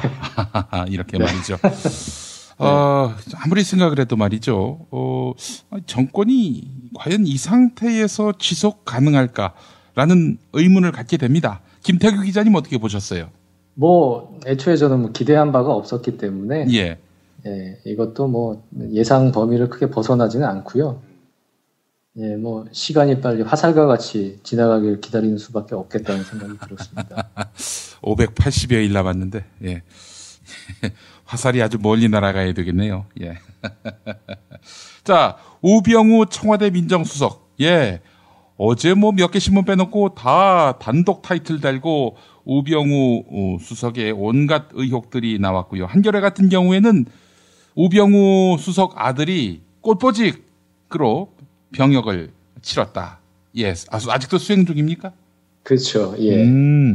이런 보도가 나와서 아마 큰 파장이 있을 것이다 이렇게 예상을 하게 됐는데, 자, 네. 우병우 수석 지금 일단 본인이 고소한 것도 있고 또 시민단체가 고발한 것도 있기 때문에 검찰 수사를 받아야 할 상황인데 그 자리는 계속 유지할 모양이라고요? 예, 그렇습니다. 어제 오전에 청와대에서 기자들과 이제 간단한 만남 형식으로 이제 모습을 드러냈습니다. 예. 조선일보, 경향형 신문, 이게 도하, 신문들의 언론의 의혹 제기에 계속 강수를 뒀죠. 네. 민사상, 형사상 고소, 언론중재위, 이걸 하고 있다가, 더 이상은 이제, 공개적으로 해명을 안 하면 안 되는 그런 순간까지 온 거고요. 예. 도하 신문들이 다 이제 의혹을 제기한 상황에서, 그래서 공개적인 자리에 나와서 이런저런 설명을 했습니다. 그래서 그 내용을 좀 간략하게 정리를 해드리고 그 해명의 문제점이 뭔지를 좀 제가 짚어보겠는데요. 예, 그 강남 땅 거래 부분에 대해서는 땅을 사달라고 한 적이 없고 김정주나 진경준한테 그렇기 때문에 그 뒤에 일어난 일은 나는 아무런 문제가 없는 정상적인 거래였다 이렇게 이제 주장을 하는데. 근데 그게 하필 왜 김정주 회장의 넥슨이냐는 문제이고 또 그 넥슨이 아무런 필요가 없는데 사실상 손해를 감수하면서까지 땅을 산 부분에 대해서는 지금 해명이 안 되는 거거든요. 예. 이제 그런 부분에 대해서 우병우 수석은 자기는 아무런 사심 없이 땅 거래를 했다고 하지만 땅을 산 김정주 회장은 상당한 사심을 가지고 그 땅을 샀을 가능성이 상당히 크고 법적으로 그런 범죄 부분이 뭐 혐의가 입증이 안 된다고 하더라도 예. 그런 부분에 대한 도의적인 책임이나 이런 부분 사실은 통감을 해야 되는 거거든요. 예. 근데 우병우 수석은 이건 법적으로 아무런 문제가 없고 나는 김정주와 일면식도 없고 전화한 적도 없기 때문에 아무런 문제가 될 게 없다. 지금 이렇게 그 주장을 하고 있는 거고요. 예. 그리고 그 저희가 보도한 그 아들의 그 의경 꽃보직 배치 이것도 내부 규정을 어겨가면서까지 서울지방경찰청 차장실로 보직을 이제 변경했다는 건데요. 예. 그 부분에 대해서 이렇게 얘기를 했습니다. 유학가 있던 아들 들어와서 군대 가라고 해서 간 거다. 병역 의무 이행 중이다. 지금 병역 기피한 거 아니지 않냐. 그리고 그 아들 상사라고 하는 사람만 본 적도 없다. 모른다. 예, 모르는 사람이고 그리고 저는 부탁이고 뭐고 간에 그 사람 몰라서 만난 적이 없고 전화 통화한 적 없다. 지금 이렇게 얘기를 하고 있습니다. 이 부분에서 제가 딱 눈에 띄는 부분이 뭐냐면 부탁이고 뭐고 간에 그 사람 모른다 이 부분이거든요. 예. 그런데 그 사람이라는 건 이상철 서울지방경찰청 차장 그러니까 이른바 지금 그 의경 아들이 모시고 있는 그 상사이겠죠. 직속 상관이겠죠. 예. 그러니까 나는 그 사람한테 아들 이렇게 좋은 대로 빼달라고 전화한 적도 없고 만난 적도 없고 모르는 사람이다 이러는데 우병우 민정수석은 지금 그 검찰, 경찰, 국세청, 국정원 모든 정보 수사기관을 총괄하는 그 컨트롤 타워 맨 위에 있는 사람이거든요. 예. 그러면 이 사람에게 이상철 서울지방경찰청 차장은 정말 저 아래에 있는 사람이에요. 예. 같이 얼굴을 맞댈 수 있는 그 급에 있는 사람이 아닌 거고, 우병우 민정수석이 직접 전화를 걸어서 우리 아들 좀, 당신한테 좀 빼줘. 이렇게 얘기해줄 그 급이 안 되는 거거든요. 그러니까, 예, 이걸 알고 자기가 직접 했다는 것 자체가 웃긴 거예요. 그 중간에 수많은 사람들이 있습니다. 경찰청장도 있고, 서울경찰청장도 있고, 민정수석실 밑에 치안비서관도 있고, 그러니까 아들 관련 민원을 하려면 직접 통할 필요가 없이 그 밑에 있는 수많은 사람들을 통해서 할 수 있는 건데 지금 우병우 수석은 나는 그 사람 모르는 사람이다. 전화한 적도 없고 얼굴 본 적도 없다. 지금 이렇게 지금 넘어가고 있거든요. 예. 이런 걸 보면은 상당히 뭐가 있는 거죠. 적극적으로 부인을 한 것도 아니고요. 사실상 제가 보기에는 아들 민원 부분은 이 합리적인 수준에서는 이게 실체가 있는 거구나 이렇게 이제 볼 수 있을 것 같고요. 예. 그동안에 이제 상당히 이제 강수를 둔 부분, 언론 보도에 대해서 형사 고소를 하고 민사 소송을 제기하고 뭐 이런 부분에 대해서는 현실적으로 그걸 안 하면 뭔가 찜찜한 게 있으니까 그랬다. 사람들이 이렇게 생각할 것 같아서 했다. 그런데 지금 일일이 기사 나오는 것마다 아침에 보도자료 쓰고 저녁에 고소하는 거 이제는 안 하겠다. 뭐 이렇게 얘기를 했습니다. 그러면서 하는 얘기가 뭐냐면 예. 도저히 이런 상황에선 일을 정상적으로 못한다. 정상적으로 일을 못하면 그만두는 게 맞지 않습니까? 그런데 이 사람은 정무적으로 책임지라 했는데 그럴 생각이 없다. 국정에서 가장 중요한 일을 하는 분 옆에서 보좌하는 사람이 자꾸 보도자료 쓰고 하는 건 소모적이라고 생각한다. 그래서 그런 업무를 잘 수행할 수 있도록 여러분이 협조해달라. 지금 이렇게 얘기를 하고 있습니다. 시비 걸지 말라 이런 얘기군요. 시비 걸지 말고 나 열심히 지금 일을 하고 대통령 잘 보자 할 테니까 더 이상 나 괴롭히지 말라. 이 정도에서 끝내자. 지금 그 얘기거든요.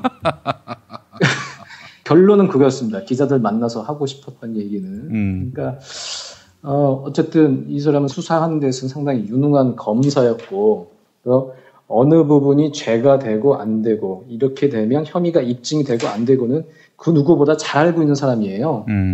그런 측면에서 어떻게 얘기를 하면 이게 법적으로 문제가 안 된다는 거지 아주 잘 알고 있는 사람이고 그렇기 때문에 이러이러해서 이렇게 얘기를 하니까 나는 법적으로 문제가 없어. 그러니까 나는 정무적으로 책임질 필요가 없고 그러니까 여러분들 더 이상 귀찮게 나 건들지 말고 뭐 의혹 제기도 안 해줬으면 좋겠어. 지금 이런 거거든요. 그러니까 공직자로서의 어떤 책임져야 하는 부분, 도의적으로 어떤 잘못된 부분, 책임을 이렇게 통감해야 하는 부분에 대한 개념이 없습니다. 이 사람은 아까 점심 때 김원철 기자랑도 그런 얘기를 했어요. 예. 이 우병우라는 사람은 집에 돈도 많고 자존심도 상당히 세고 그렇기 때문에 예. 한 방에 확 나갈 수 있는, 그러니까 그 진경준 검사장은 돈을 받은 거 아니겠습니까? 어쨌든 그렇죠. 뇌물을 받았는데, 예, 그런 어떤 결정적인 한 방은 없을 거다. 어찌 보면 조금 후기 아닌 잽 같은 이제 의혹들만 계속 나왔는데 그걸로는 이 사람을 보내기가 어렵다. 저희끼리 그렇게 얘기를 했는데 가장 중요한 거는 이제 박근혜 대통령의 이제 결단일 텐데요. 우병우 수석이 이렇게까지 나오는 거는 박근혜 대통령이 사안을 다 보고를 받고 다시 한번 우병우 수석을 재신임했다고 봐야겠죠. 박 대통령이 신임하면 만고땡이다 이렇게 생각하고 있는 모양입니다. 예.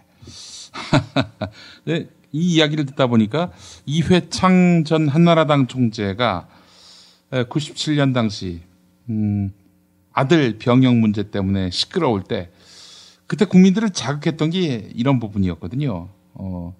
법적으로 아무런 하자가 없다. 법적으로 아무런 하자가 없으면 다 해결될 문제입니까? 이게 바로 법관의 그 한계죠. 정치인이긴 하지만 법관 출신인 그 정치인의 한계다. 이런 지적이 많았어요. 그렇습니다. 법조인 출신 정치인의 한계 많이 얘기들 하죠. 예. 뭐 정치인이라고 분류하기 모하긴 합니다만은 무한 책임을 져야 할 고위공직자가 이런 수두룩한 의혹에 대해서 그저 일축으로 일관하고 아니 어쨌든 검찰 수사를 본인이 원하고 있는 거 아닙니까? 그래서 고소한 것이고요.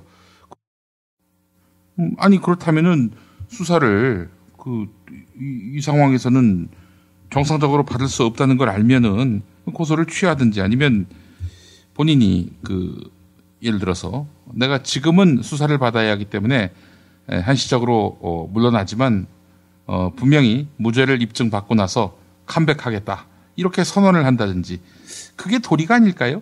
지금 고소도 했고 고발도 당했습니다. 투기자본감시센터가 예. 고발을 한 상태이기 때문에 고소인이자 피고발인이고요. 예. 어제 조응천 의원이 라디오 인터뷰에서 그런 얘기를 했죠. 예. 이 모든 수사 정보기관을 거느리고 있는 컨트롤 타워 역할을 한 사람인데 예. 이 사람을 상대로 제대로 된 수사가 되겠냐 이건 상식적으로 안 맞다. 예. 그러니까 그러면 사표를 쓰고 당당하게 수사를 받는 게 맞다고 얘기를 했고 그 얘기가 맞습니다. 지금 그야말로 나는 새도 떨어뜨릴 그 어마어마한 막강한 무소불위의 권력을 가진 민정수석인데 그 민정수석을 상대로 누가 수사를 제대로 하겠으며 수사를 뭐 제대로 했다고 주장을 해도 그 결과에 대해서 국민들이 믿을 수 있겠습니까? 예. 그러니까 이런 부분을 다 감안을 하면 내가 실제로 뭐 억울하다고 해도 그러면 어쨌든 난 여기서 물러날 때가 된 것 같다. 지금 그렇게 판단을 하고 예. 물러나는 게 맞는데 왜 자기가 아니면 안 된다고 생각하는지 전 이해가 안 돼요. 예. 우병우가 아니면 청와대 민정수석을 할 사람이 없네요. 이게 정말로 이게 자기 중심으로 세상이 돌아가는 사람들이 몇 있지 않습니까? 예. 우리 뭐 김종인 대표도 그렇고 추호 선생, 예, 그런 분들이 몇 분 있는데. 그래서 또 그런 엉뚱한 생각을 해봤습니다. 김종인 대표와 우병우 민정수석을 한 방에 이렇게 같이 집어넣어 놓고 하면 어떤 일이 벌어질까 그런 생각도 해봤는데 그 대화가 재밌겠어요. 예, 자기가 아니면 안 된다 이런 의식 생각은 정말로 위험한 것 같아요. 그렇군요. 우병우 수석 만약에 수사를 받게 된다면은 수사 상황을 본인이 보고 받겠군요. 그렇죠. 그것도 정말 골 때리는 상황인 건데 그런 걸 다 뻔히 알면서도 뭐 내가 아무런 관련도 없는 의혹으로 제기돼서 물러나는 건 맞지 않다. 뭐 수사를 그런 상황에서 그냥 진행해야 되는 거 아니냐. 지금 이렇게 얘기를 하고 있는 게 수사를 제대로 못하게 하겠다는 얘기나 마찬가지인 거고 어찌보면 좀 후한무치한 거죠. 예. 알겠습니다. 자, 지금 새누리당 이게 엄청난 악재인데 그냥 뭐 녹취록 파면 대충 넘어갈 모양이죠? 예, 그렇습니다. 어제 그 비대위 회의에서 김희옥 혁신 비상대책위원장은 일단 뭐 이렇게 사과를 했습니다. 최고의 도덕성을 발휘해야 할 여당 안에서 있어서는 안 될 심각한 상황이라 유감을 표하지 않을 수 없다. 이렇게 얘기는 했지만 어쨌든 그 녹취록에 나타난 공천 전액 여부에 대해서는 조사하지 않겠다는 방침을 분명히 했습니다. 정진석 원내대표는 지금은 당을 재건해야 할 때지 개파 투쟁으로 뒤늦게 책임 공방을 벌일 때가 아니다. 과거에 발목을 잡혀 한 발자국도 못 나가면 국민 볼 낯이 없다. 이렇게 얘기를 했습니다. 이 사람들 미쳤습니까? 네, 지금 이 상황을 친박과 비박 간의 개파 갈등 투쟁으로 보고 있는 거죠. 예. 그러니까 전당대회를 앞두고 친박 서청원 옹립론이 나오니까 비박 쪽에서 김성애 전 의원을 꼬드겨서 녹취록을 푼 거 아니냐. 지금 이제 사태를 지금 이렇게 바라보는 시각이 여기에 드러나 있는 거죠. 개파 투쟁으로 뒤늦게 책임 공방을 벌일 때가 아니다. 이 말이. 네, 어쨌든 지금 녹취록을 통해서 나타난 사실, 그 부분에 대해서는 국민들이 다 충격을 받았고 궁금해하고 있고 도대체 어떻게 된 일인지 책임을 어떻게 물을 건지 관심을 갖고 있는데 그런 부분에 대해서는 진상조사하지 않고 그냥 넘어가겠다고 하는 거니까요. 국민들이 생각하고 있는 어떤 새누리당을 바라보는 시각, 그 부분과 상당히 좀 거리가 먼 그런 상황이고요. 뭐 징계할 가능성도 없다고 하고요. 그냥 없었던 일로 그냥 덮고 넘어가는 그런 상황이죠. 그래서 지금 비박계에서는 상당히 좀 반발을 하고 있습니다. 김용태 의원은 잘못된 과거를 청산해야 하는데 자꾸 땅에 묻으려고만 한다 이렇게 얘기를 하고 있고요. 근데 친박계 중진 의원은 또 이렇게 얘기를 하고 있어요. 전당대회를 앞두고 녹취록을 공개한 사람들이 몰상식한 사람들 뭐 이렇게 얘기를 했고 서청원 의원은 그런 얘기를 하더라고요. 내가 정치를 오래 하다 보니 별꼴을 다 본다. 그런 얘기를 하는데 녹취록이 공개된 게 별꼴이 아닌 거고 최경환 윤상현이 그렇게 협박하고 그런 게 별꼴 아니겠습니까? 어쨌든 초점을 잘못 맞춘 것 같습니다. 아니 지금 이 사안은 법을 위반한 사안인데 뭐 이게 무슨 정쟁으로 이렇게 인식들을 하셔? 이게 미친 거 아닙니까? 예, 이분들이 완전히 초법적인 지위에 올라와 있는 것 같아요. 그래서 이 법적으로 어떤 문제가 있는지 우리 김원철 기자가 또 이 기사를 썼는데요. 예. 제가 그 부분을 좀 정리를 해드리겠습니다. 예. 그 통화는 일단은 그 후보자가 되지 못하게 할 목적으로 김성애 전 의원을 다른 지역구 후보직을 보장하겠다고 한 거죠. 윤상현과 최경환의 그 콜라보레이션 통화는요. 근데 그 공직선거법에서는 이렇게 나와 있습니다. 230조 7항에서는 후보자로 선출되지 못하게 할 목적으로 경선 후보자에게 공사의 직을 제공하거나 그 제공의 의사를 표시하거나 그 제공을 약속하면 3년 이하의 징역 또는 1,000만 원 이하의 벌금에 처한다 이렇게 돼 있습니다. 그러니까 김성애 전 의원이 화성갑 지역구 후보자로 선출되지 못하게 할 목적으로 지금 전화를 걸었죠. 그렇죠. 그리고 화성병 지역구로 가면 당신이 경선되더라도 뽑히게 해주겠다. 친박 브랜드를 이용해서 지금 이렇게 약속을 한 거잖아요. 그러니까 그 부분을 보면은 공사의 직을 제공하거나 의사를 표시하고 약속한 이게 지금 다 걸린다는 거죠. 한 법조인도 이렇게 얘기를 합니다.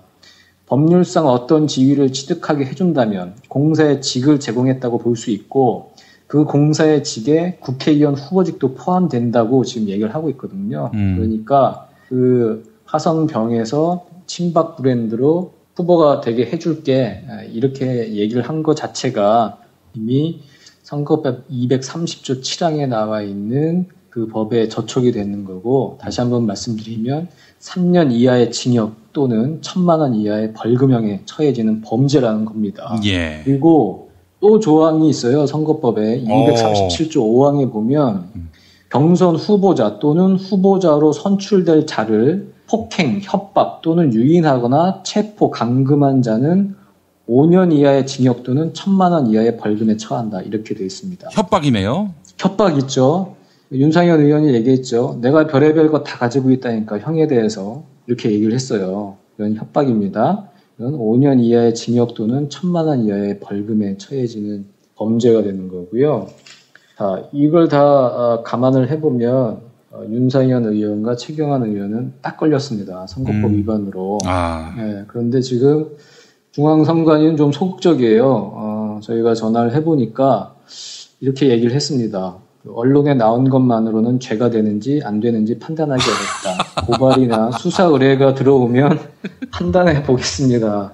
이렇게 답을 했고요. 국민의당은 가만히 있지 않았습니다. 예. 선관위가 조사에 나서지 않는 것은 명백한 직무유기, 이렇게 선관위를 압박하고 있습니다. 예. 그러면 이것은 자체적으로 조사를 하지 않겠다면 누가 고발을 하면 이것은 수사가 불가피하고 이 범죄 혐의를 입증하는데 좀 어려운 사안이 아니다. 저는 이렇게 결론을 내렸고 저희가 그 남기남의 솔가스라는 그 형식으로 이 기사를 썼으니까요. 예. 여러분들 정치바 찾아주시면 이 기사 또 한번 보실 수 있을 것 같습니다. 갑자기 이 사건 하니까 생각나는 또 다른 사건이 있습니다. 광노현 서울교육감. 이분이 그 진보교육감 후보가 되기 전에 경쟁 후보였던, 결국 단일화했던 그 후보가 나중에 본인이 이제 선거에 당선됐습니다. 광노현 교육감이. 네네. 그리고 한참 있다가 이 경쟁 후보가 경제적으로 어려워지니까 자금 지원을 이렇게 한 것인데, 근데 이제 그게 이제 사후에 매수를 한 것이다라는 이 참 생소한 이런 법률을 얽어서 이렇게 광노현 교육감 감옥에도 보내고 교육감직도 박탈하고 그랬는데, 그때 그 호기는 어디로 사라지고 말이죠. 그렇죠. 예. 그러니까 이런 부분, 어떤 후보 매수, 선거 과정에서의 장난친 것, 이런 부분은 상당히 엄벌해야 된다는 게 선거법의 취지이고, 예. 선관위도 이제 그것에 따라서 선관위나 검찰도 이제 강하게 수사를 하는 것인데요. 예. 예, 그것에 비춰보면 이런 사안도 예외가 없어야겠죠. 향후 검찰 수사 어디선가 이제 고발이 아마 들어올 것 같고, 예. 향후 검찰 수사를 지켜보도록 하겠습니다. 예. 검찰로서도 명백한 증거가 있는데 아니다라고 얘기하려면은 참 무수한 법리를 동원해서 쉴드를 치든지 아니면 이 법리 그대로 이렇게 적용하든지 둘 중 하나의 길밖에 없는 거 아니겠습니까? 그렇습니다. 예. 지금 이정현 의원에 이어서 지금 친박 핵심들이 3인방에 지금 딱 걸린 상황입니다. 예. 정상적인 국가라면은 정권이 물러나야 할 사안이라는 점, 이 점은 명약 관화한 거 아니겠어요? 네, 그렇습니다. 예. 참 나라 꼴 기가 막힙니다. 네, 오늘도 한겨레 정치바 우리 김태규 기자와 함께했습니다. 수고 많으셨습니다. 예, 감사합니다. 예. 공화국 참치 논평, 구이동 대양 참치를 맛보지 못한 국민 여러분은 진정한 참치 맛을 보기 위한 강도 높은 중대 조치를 취하실 계획을 표명하시고 곧장 구이동으로 달려오시기 바란다. 참치에 대한 체질적인 거부감과 적개심을 노골적으로 드러내는 분도 구이동 대양 참치에 오시면 추호도 용납할 수 없는 포악무도한 폭식 행위를 자행할 것이다. 구이동 대양참치. 월요일 참치데이 이벤트, 화요일 참치머리 서비스로 함께합니다. 주차장 걱정 마시고요. 대중교통은 서울 지하철 2호선 구의역 2번 출구에서 5분 거리입니다. 대양참치 구의점 02-455-8087.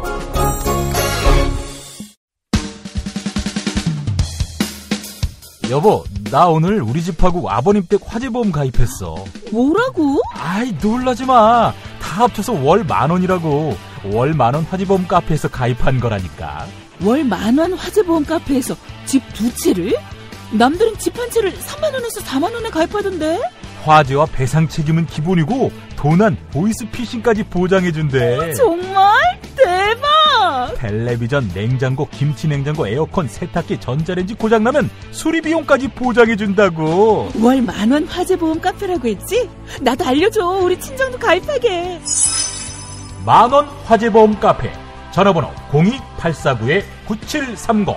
한 집이 가입해도 또 두 집이 가입해도 월 10,000원인 화재보험 카페 02-849-9730으로 전화하시면 10년차 베테랑 손해보험 전문 설계사가 연중 무휴 상담해드립니다. 메모 못하셨나요? 전화번호 02849-9730. 식당, 다중이용업소, 공장, 교회, 사찰 등 모든 업종의 화재보험과 배상책임보험도 상담해드립니다. 당신이 알아야 할, 또 우리 공동체가 알아야 할 뉴스, 김용민이 챙겨드립니다. 지금은 제1부 뉴스 매거진과 함께하고 계십니다. 경제의 속살 들여다보겠습니다. 오늘도 민중의 소리 이완배 기자 만나보겠습니다. 이완배 기자님. 네, 안녕하십니까. 예. 자, 미국의 트럼프. 예, 공식적으로 미국 공화당 대통령 후보로 선출이 됐군요. 네, 그렇습니다. 이제 예정이 된 일이긴 했죠. 그런데 뭐 어쨌든 마침내, 예, 공식적으로 이제 현지 시각으로는 19일, 우리는 어제 소식이 들렸습니다. 예. 트럼프가 마침내 공화당 대통령 후보가 됐습니다. 뭐, 뉴스를 보니까 마지막 전당대회에서 일부 대의원들이 반란을 일으킬 것이다, 뭐 이런 기대가 없지는 않았던 모양이에요. 예. 근데 이제 이변은 없었다고 하고요. 사실은 뭐 이변이 일어났다면 그것도 코미디이죠. 예, 대의원들이 유권자들의 의사에 반하는 결정을 하는 거니까요. 그것도 뭐 민주주의가 아니고. 아무튼 그래서 뭐 이변 없이 미국 역사에 도널드 트럼프라는 미친놈이 이제 마침내 대통령 후보가 된 겁니다. 제가 그동안 그 버니 샌더스에 대해서는 몇 차례 이야기를 드렸는데요. 트럼프에 대해서는 한 번도 제대로 말씀을 드린 적이 없는 것 같습니다. 근데 사실은 뭐 이유가 뭐냐면 저는 몇 개월 전까지만 해도 트럼프가 절대로 대통령 후보가 되는 일은 없을 거다 이렇게 믿었거든요. 예. 그런데 이제 제가 또 틀린 거죠. 예, 그래서 요즘은 뭐 예상만 하면 다 틀려가지고 예. 역술인 계열에서는 제가 자존감이 좀 많이 떨어진 상태이기는 합니다.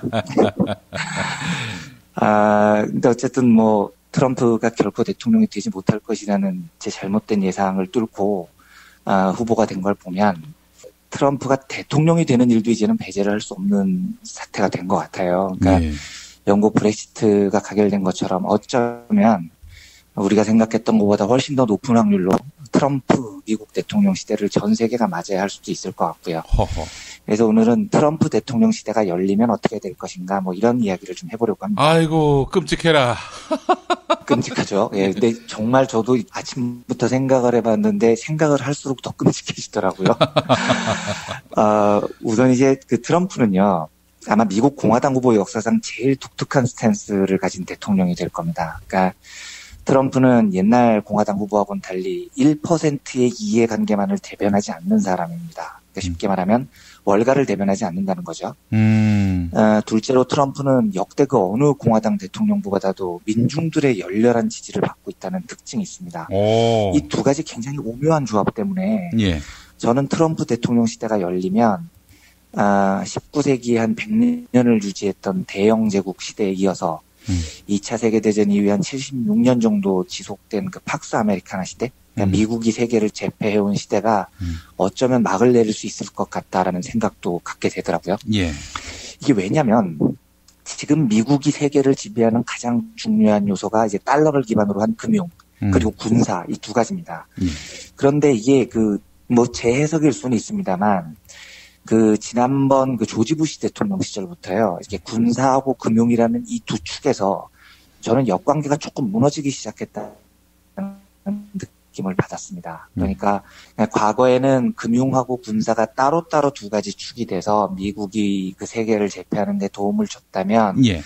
부시 대통령 시절부터는 금융 분야가 군사 분야보다도 좀 힘이 더 세진 게 아닌가 하는 느낌을 저는 받았었습니다. 이게 예를 들면은요, 부시가 이라크 전쟁을 일으켰지 않습니까? 예. 근데 이 이라크 전쟁이라는 게 사실은 이제 군수 자본과 금융 자본의 이해관계가 동시에 딱 맞아 떨어져서 생긴 결과인데요. 예. 굳이 일의 선후를 따지면 저는 금융 자본이 군수 자본을 지휘해서 전쟁을 일으킨 게 아닌가 하는 해석 쪽으로 저는 조금 기울어져 있거든요. 예. 이게 과거에 베트남 전쟁 때만 해도요, 제가 한번 소개를 해드린 적이 있습니다만, 통킹만 사건이라고 해서요. 1964년에 일어난 사건이죠. 베트남 동쪽 통킹만에서 북베트남 경비정하고 미군 구축함하고 싸움을 벌였는데, 이때 이제 미국이 쟤네들이 먼저 공격했어 하고 베트남 전쟁을 일으킨 겁니다. 겁니다. 예. 그런데 이제 나중에 밝혀진 바로는 결국은 그 당시 그 국방장관이었던 로버트 맥나마라도 고백을 합니다. 이게 사실은 미국 군수자본이 만든 자작극이었다 이렇게 고백을 합니다. 이 말은 베트남 전쟁을 일으키기 위해서 군수자본이 이렇게 쇼를 한 거죠. 쇼를 해서 결국은 무기를 이제 많이 팔아먹기 위한 짓을 한 건데요. 근데 요거는 여기서 끝난 겁니다. 군수자본이 무기를 많이 팔아먹기 위해서 전쟁을 일으켰다. 여기서 끝난 겁니다. 예. 근데 2003년에 벌어진 이라크 전쟁은 굉장히 특이해요. 그러니까 단지 무기를 많이 팔아먹기 위한 군수자본의 요구에서만 출발했다고 보기엔 좀 어려운 면이 있는 겁니다. 왜냐하면 군수자본의 이해만 대변한다면 부시는 사실 이라크를 공격할 이유가 없었어요. 그 당시에 부시가 원천적으로 두들겨 패야 되는 건 이라크가 아니고 오사마 빈 라덴이었거든요. 예.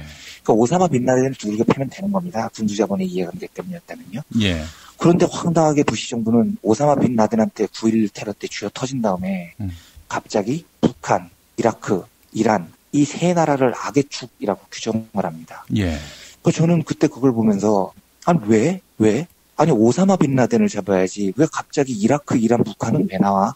저는 이게 진짜 궁금했었습니다. 예. 명분이 말이 안 되는 거였거든요. 그때 이라크 부시 정부의 전쟁 명분이 이라크의 대량 살상 무기를 제거함으로써 자국민 보호와 세계 평화에 이바지한다. 예, 말도 안 되는 명분이죠. 예, 이게 무슨 명분이 됩니까? 예. 근데 이 말도 안 되는 명분을 가지고 이라크 바그다드를 아작을 냅니다. 미국이요. 그리고 전쟁이 끝난 다음에 뭘 하는지 봤더니 제가 좀 이해가 되더라고요. 미국이 주도를 해서 이라크 재건 사업을 펼친 겁니다. 그리고 이 재건 사업을 미국 금융자본을 주도로 합니다. 그러니까 단순히 군수자본의 이해관계만 맞게 한다면 오사마 빈 라덴을 두들겨 패야 되는데요. 근데 이렇게 하면 숨어있는 오사마 빈 라덴 잡기 위해서 어디다가 폭격을 해야 되냐면 사막에 폭격을 해야 되는 거예요. 그러면 이제 전쟁하고 끝나는 겁니다. 미국이 더 먹을 게 없는 거죠. 예. 그러니까 괜히 M1 이라크를 잡고 두들겨 팹니다. 그리고 바그다드에 엄청난 폭격을 쏟아붓습니다. 그리고 도시를 아작을 냅니다. 그리고 미국 금융자본이 도시 재건 사업을 펼칩니다. 집 짓고 도로 짓고 다 다시 짓죠. 그 대가를 뭘로 받느냐? 석유로 받아냅니다. 제가 이 모습을 보면서 이 금융자본과 군수자본이 결탁을 했는데 확실히 이제부터는 전쟁을 설계를 하는 곳이 군수자본이 아니라 금융자본이겠구나. 과거처럼 단순히 전쟁 일으켜서 무기 팔아먹는 방식을 넘어서서 확실히 뭐 도시를 재건한다든지 이런 방식으로 금융자본이 돈을 버는 것까지 설계를 마치는 방식으로 전쟁이 벌어지겠구나. 그때 저는 그런 느낌을 받았어요. 자, 다시 트럼프로 돌아오면은요. 트럼프는 확실히 월가를 대변하지 않습니다. 우선 트럼프는 자유무역 협정부터 다 아작을 내려고 합니다. 1994년에 나프타 북미 자유무역 협정이라는 게 체결이 됐습니다. 이게 미국, 멕시코, 캐나다가 자유무역 협정을 맺은 겁니다. 여기서 누가 돈을 벌었느냐? 미국 금융자본이 돈을 제일 많이 벌었습니다. 두 번째로 누가 돈을 많이 벌었느냐? 멕시코 거대 자본이 돈을 많이 벌었습니다. 나프타가 실시된 이후에 멕시코 상위 10%에 드는 사람들의 소득이요. 나프타 이후에 2배 이상 증가했습니다. 그런데 멕시코 국민들은 2010년 기준으로 서민들 받아든 경제 성적표가 처참합니다. 어린이들의 20%가 영양실조입니다. 빈부격차가 엄청나게 심화됐습니다. 문화 분야는 완전히 미국에 중독됐습니다. 공공서비스는 완전히 붕괴됐습니다. 일자리가 늘었지 않느냐 이렇게 얘기를 하는 사람이 있습니다. 천만의 말씀입니다. 이 보세가공단지라고 해서요. 미국에 수출을 하는 세금이 면세된 보세가공단지에서 일하는 노동자 숫자가 는 건 맞습니다. 근데 이건 완전 단순 노동자들입니다. 대신에 미국 금융자본이 멕시코 은행, 멕시코 유통기업들을 다 먹었습니다. 그리고 제일 먼저 뭘 했냐면 구조조정을 합니다. 그리고 나서 멕시코 중산층이 완전히 붕괴를 해버리는 거죠. 그러면 미국 민중들은 어땠느냐? 미국에 살던 최하층 노동자들 일자리가 상당 부분 멕시코 보세가공단지로 넘어가 버렸습니다. 이러니까 미국 최하층 삶도 아작났죠. 멕시코 중산층은 미국 금융자본이 들어와서 구조조정하는 바람에 아작났죠. 양국 민중들이 다 아작이 나는데 돈을 번 건 양국의 거대 자본이었던 겁니다. 이러니까 당연히 월가는 자유무역을 좋아합니다. 그런데 트럼프는 선언을 해버린 겁니다. 자유무역 개나 줘버리라는 거죠. 자기들은 보호무역으로 돌아갈 것이라고 선언을 했습니다.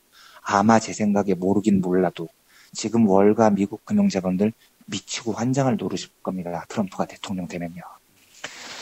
여기에 하나 더 요소가 있습니다. 달러라는 변수가 있는데요. 제가 한번 말씀드린 적이 있지만 이제 달러를 기축통화라고 부르거든요. 그러니까 이제 세계 각 나라들이 무역을 할 때 주로 달러로 결제를 한다는 거죠. 그래서 무역할 때 기본 축이 되는 통화 해서 이걸 기축통화라고 부릅니다. 이제 달러가 기축통화고 미국은 이 기축통화를 보유를 하고 있는데요. 이 기축통화를 보유한 나라는 필연적으로 무역 적자를 감수를 해야 됩니다. 이게 왜냐하면 미국이 막대한 무역 흑자를 기록을 하면은요, 달러가 전부 미국으로 들어오는 겁니다. 그 세계에 풀린 달러가 전부 다 미국으로 흡수가 되면 무역을 할 때 결제를 할 달러가 없어져 버리죠. 이러면 기축통화 자격이 없어지는 거거든요. 그러니까 사실 지금 미국이 수십 년째 만성적 무역 적자를 감내를 하는데요. 이게 뭐 미국이 실력이 없어서가 아니고요. 기축통화, 달러의 지위를 유지하고 싶어서였던 겁니다. 근데 이제 트럼프는 이것도 엿먹어라 이렇게 나와버렸습니다. 기축통화, 그딴 거 필요 없어. 우리는 무조건 무역 흑자할 거야. 돈 벌래. 이렇게 나와버린 겁니다. 이러면 미국이 무역 흑자는 올릴 수 있을 겁니다. 그런데 달러의 권위는 땅에 떨어져 버릴 겁니다. 더 이상 이제 미국이 달러로 세계를 지배하는 구조를 유지할 수가 없게 되는 거죠.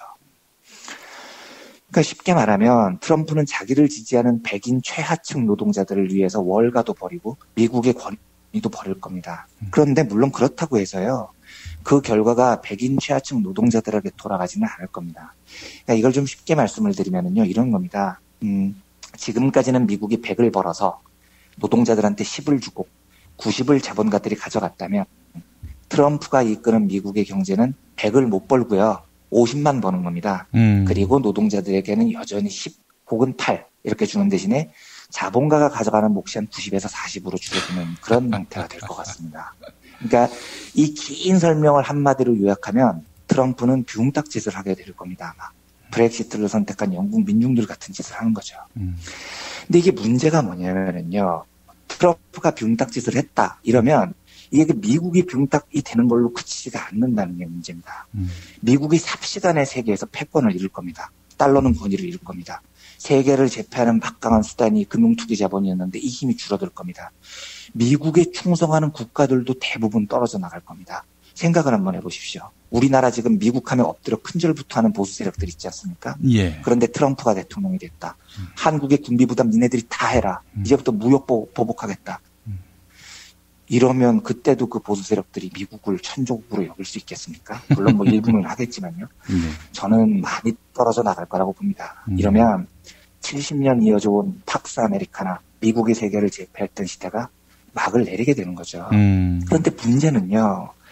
트럼프가 그걸 인정을 하겠냐는 거예요. 미국이 패권을 잃는 현실을 두고 보겠냐는 겁니다. 이게 위험한 겁니다. 예. 그럼 이제 남는 게 뭐가 있겠습니까? 저무는 미국의 힘을 마지막으로 과시할 최후의 발악을 할 가능성이 높은 거죠. 전쟁인가요? 저는 그게 부디 전쟁이 아니길 바랄 뿐입니다. 정말로요. 1900년대 초반에요. 그 이탈리아가 낳은 위대한 사상가 중에 안토니오 그람시라는 사람이 있습니다. 이 사람이 이런 명언을 남겼습니다. 위기란 무엇이냐? 바로 오래된 것은 죽어가고 있으나 새로운 것은 아직 탄생하지 못한 것. 그게 바로 위기다. 이런 명언을 남긴 적이 있거든요. 지금이 바로 그거죠. 예. 신자유주의가 죽어가고 있는데 그를 대체할 새로운 시대는 아직 열리지가 않은 거죠. 바로 이게 그람시의 말대로 위기인 겁니다. 저는 트럼프의 부상을 보면서요, 브렉시트의 사태를 보면서요, 정말로 위험한 시대에 막이 열리고 있구나. 그런 생각이 요즘 아주 많이 들어서 상당히 좀 마음이 불편하고 공포스럽고 그런 마음에서 이제 트럼프의 해설을 들려드렸습니다. 예. 만약에 미국이 전쟁을 벌인다면은 1순위가 어디일까요? 어디겠습니까? 예. 부시가 3대 축으로 지정했던 나라 중에 북한이 들어가 있습니다. 굉장히 위험한 거죠. 네. 예. 그리고 또 미국이 잠재적이긴 합니다만은 가장 적대시하는 국가가 바로 중국이고요. 예. 정말 우리한테는 참 큰 변화, 위기 이런 게 닥칠지도 모르겠습니다. 네. 이런 와중에 그야말로 사드를 들여다 놓고 예. 그러니까요. 참 알겠습니다. 자, 다음 이야기 해보겠습니다. 박근혜 대통령이 이 농업 이를 성장시키고 또 수출 산업으로서 육성하는 것, 이것이 시대적 과제다, 이런 말을 한 모양이죠? 네. 이게 진짜 제가 아주 정말 미치겠습니다, 진짜로. 어제요. 예. 경기도 안성에 그 농협 창조농업지원센터라는 게 있는 모양이에요. 예. 개소식이 열렸는데 그 박근혜 대통령이 영상 축하 메시지를 보냈대요. 그러면서 그 영상 축하 메시지에서 창의적인 아이디어와 정보통신기술, 관광과 서비스 산업을 접목해 농업의 부가가치를 높이면서 우리 농촌을 보다 살기 좋은 곳으로 만들어가야 한다. 그리고 이제 다음에 이렇게 붙였다는 겁니다. 우리 농업을 미래 성장 산업, 수출 산업으로 육성하는 것이 우리에게 주어진 시대적 과제라고 생각하고 있다. 예. 이게 지금 아무 말이 아닌 것 같이 들릴 수 있는데요. 이게 아무 말이 아닌 게 전혀 아닙니다. 지금 이미 요 한 몇 주 사이에 박근혜 대통령, 박근혜 정부는 전기, 가스, 민영화 방침 밝혔죠. 원격 의료 도입하겠다고 했죠. 사실상 철도 민영화 의지를 밝혔죠. 지금 이 발언은 여기에 농업을 산업화하겠다는 방침까지 밝힌 겁니다.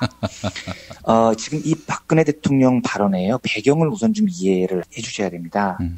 그 이달 초에요, 7월 6일로 제가 기억을 하는데요. LG CNS라는 IT 기업이 있습니다. 예. 그런데 이 IT 기업이 새만금 단지에 스마트팜을 추진하겠다고 발표를 했습니다. 이게 그런데 뉴스가 확대가 안 돼서 모르시는 분들이 많으실 텐데요. 이것 예. 때문에 지금 우리 농민들이 난리가 났습니다. 이게 뭐냐면은요, LG CNS라는 업체가 새만금 산업단지에 3,800억 원을 투자를 해서 76만 제곱미터, 이게 여의도 면적의 4분의 1이나 되는 엄청난 넓이거든요. 여기에 스마트팜이라는 걸 조성을 하겠다는 거예요. 그래서 여기서 뭘 재배를 하느냐면 토마토하고 파프리카를 재배를 하겠다는 겁니다.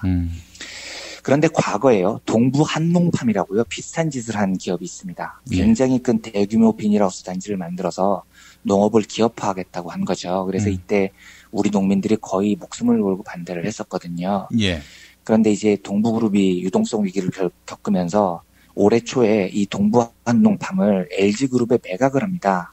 그래서 결국은 LG가 이때부터 농업에 뛰어들 재배를 하고 있었던 거예요. 그리고 그 첫 시초가 바로 새만금 스마트팜 사업이 이 시동을 건 거죠. 근데 지금 이게 무슨 뜻이냐면은 원격 의료가 의료 민영화의 시초인 것처럼 스마트팜은 농업 산업의 기업화, 이거의 출발점입니다. 이걸 지금 LG그룹이 하겠다고 운을 딱 띄워놨는데 바로 한 열흘 뒤에 대통령이 이렇게 말을 하는 겁니다. 우리 농업을 미래 성장 산업, 수출 산업으로 육성하는 것이 우리에게 주어진 시대적 과제다. 이 말은 한국 농업을 재벌 대기업에게 넘겨주겠다는 이야기인 겁니다. 이게 얼마나 심각한 문제냐면요. 일단 우선 LG의 변명 자체가 말이 안 됩니다. LG는 지금 뭐라고 얘기를 하냐면 계약 재배를 통해서 재배된 모든 토마토하고 파프리카를 전부 전량을 수출할 거기 때문에 국내 농민에게는 피해가 없을 것이다, 이렇게 이야기를 합니다. 이거 진짜 헛소리인 겁니다. 이 토마토라는 걸 생산을 하면은요. 예. 수출이 가능한 1등품이라는 게 있고요. 그에 못 미치는 2등품, 3등품이 나옵니다. 재배를 하면요. 예. 그러니까 1등품 외에는 나머지는 수출을 못 하는 거예요. 그러면 토마토를 여의도 면적의 4분의 1에 달하는 그 넓은 데서 재배를 했는데 전부 다 1등품이 나올 수가 있습니까? 불가능합니다. 예. 2, 3등품이 당연히 나와요. 이거는 수출이 안 되는 겁니다. 그럼 그거 어떻게 할 겁니까? 버리나요? 당연히 국내 시장에 파는 겁니다. 실제로 동부한농팜도요, 처음에 그 비닐하우스 지을 때 전량 수출하겠다고 약속을 했었어요. 이 경기 화성시에 지었거든요. 이때도 토마토 재배를 했거든요. 그런데 지난해부터 올해 상반기까지 생산량의 80%가 전부 국내로 유통됐습니다. 이게 전량 수출이 될 수가 없는 구조인 거예요. 그리고 백보를 양보를 해서 전량을 수출하기 때문에 우리 농가에 피해가 없다. 이것도 황당한 소리인 겁니다. 왜냐하면 지금 우리 농민들 토마토 수출하고 있거든요. 1등품 상품으로요. 예. 그런데 여기에 LG가 뛰어들어서 수출 물량들 다 이 농민들이 재배를 이미 계약을 맺은 데를 다 진출해버리면 팔로 미리 뚫어놓은 우리 농민들은 어떻게 하라는 겁니까? 그러니까 결국은 이게 재벌이 토마토 수출하는 곳에 뛰어들어서 골목 상권에 뛰어들었는데 어떻게 우리 농민들 피해가 없을 수가 있겠냐고요. 말이 안 되는 소리죠. 그런데 이게 더 큰 문제가요. 당장 닥칠 농민들의 피해를 떠나서 더 근본적인 문제가 있습니다. LG가 만약에 농업에 뛰어들어서 성공을 거두면은요, 다른 재벌들이 안 뛰어들겠습니까? 우리 농업이 재벌들의 전쟁터가 돼버립니다.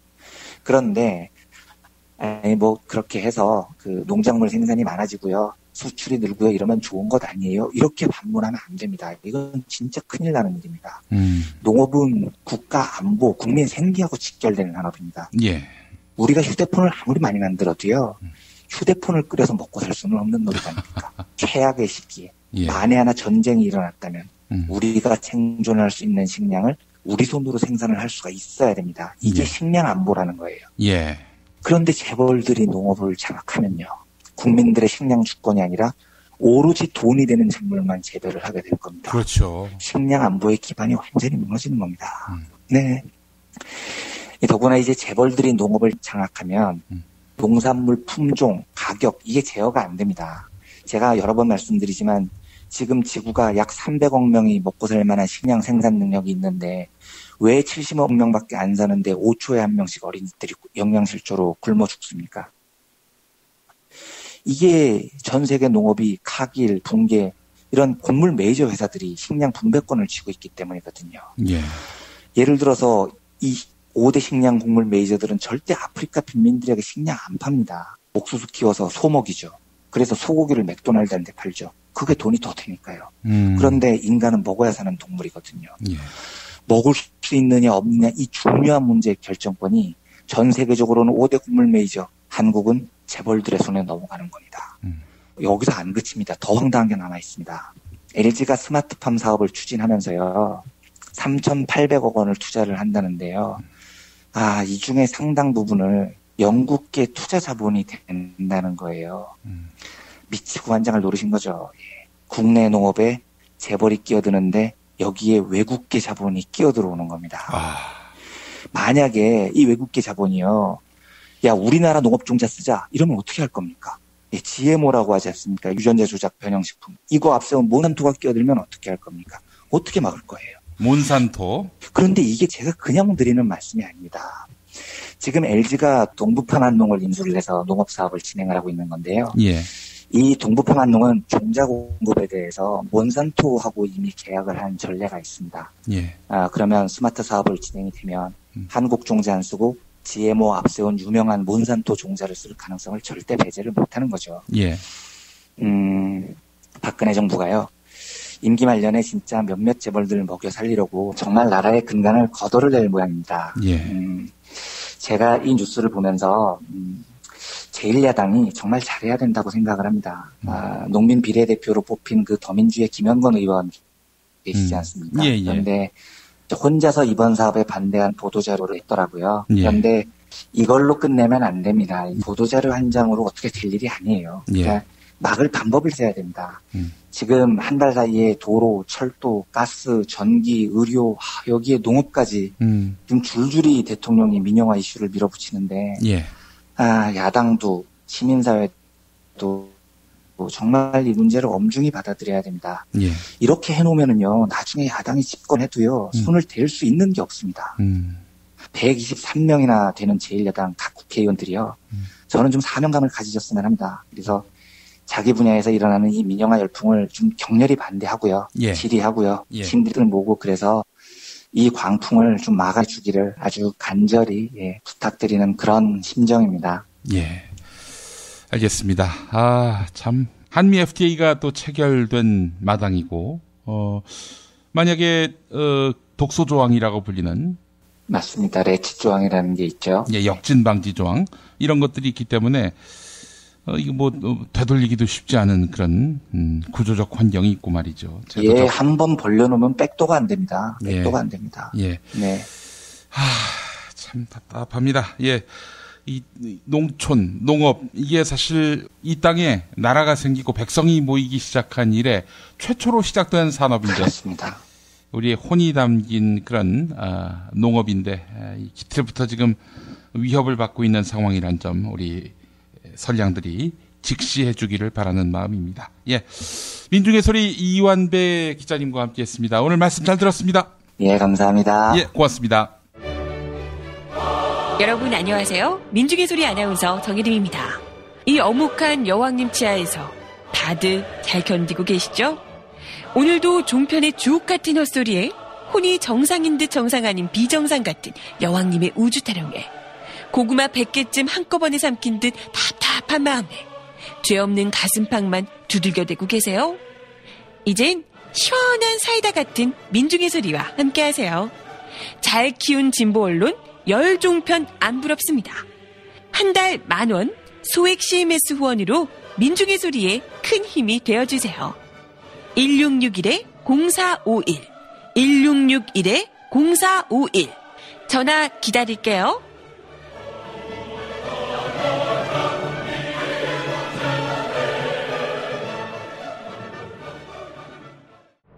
지금처럼 사는 게 싫습니까?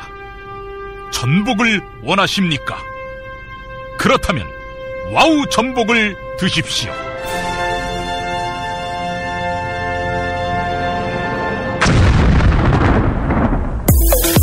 와우! 전복을 먹으면 입맛 잃고 무기력했던 삶이 전복되고 시름시름하던 몸 상태가 전복됩니다. 답답하십니까? 전복하세요. 100% 완도에서 잡은 전복 중에 전복. 와우 전복.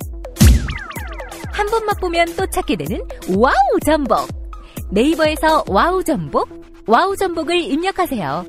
전화번호는 010-2443-0818. 6살 하늘이 밥을 잘 안 먹어요. 엄마, 나 이거 맛이 없어요. 그만 먹을래요. 엄마의 걱정은 점점 더해가는데요. 그런데 이때 택배입니다. 연지연 곰탕이 배달됐어요. 직접 도끼로 팬 장작불 위에 한우 사골과 도가니를 가마솥에 한가득 넣고 24시간 끓인 진구. 연지연 곰탕이 하늘이 입에 들어가는 순간 아, 맛있다. 엄마 한 그릇 더 주세요. 하늘이의 밥도둑 연지연 곰탕. 조미료 같은 첨가물이 전혀 들어가지 않아 엄마의 기쁨은 더하답니다. 연지연 곰탕은 강화군에서 김포시 방향으로 강화대교 건너자마자 있습니다. 한우 사골로 정성껏 구워 만든 연지연 곰탕. 한 그릇에 8,000원입니다. 7팩 이상 무료 배송합니다. 주문 전화는 010-7252-1114 010-7252-1114. 제주에서 친구랑 재미있게 놀고 싶은데 문자당에 물어봐. 원룸 구할 때 주의할 점? 문자당에 물어봐. 수술 입원 후에 보험금 받았나 확인은? 문자당에 물어봐. 친환경 유기농 농산물 어디서? 문자당에 물어봐.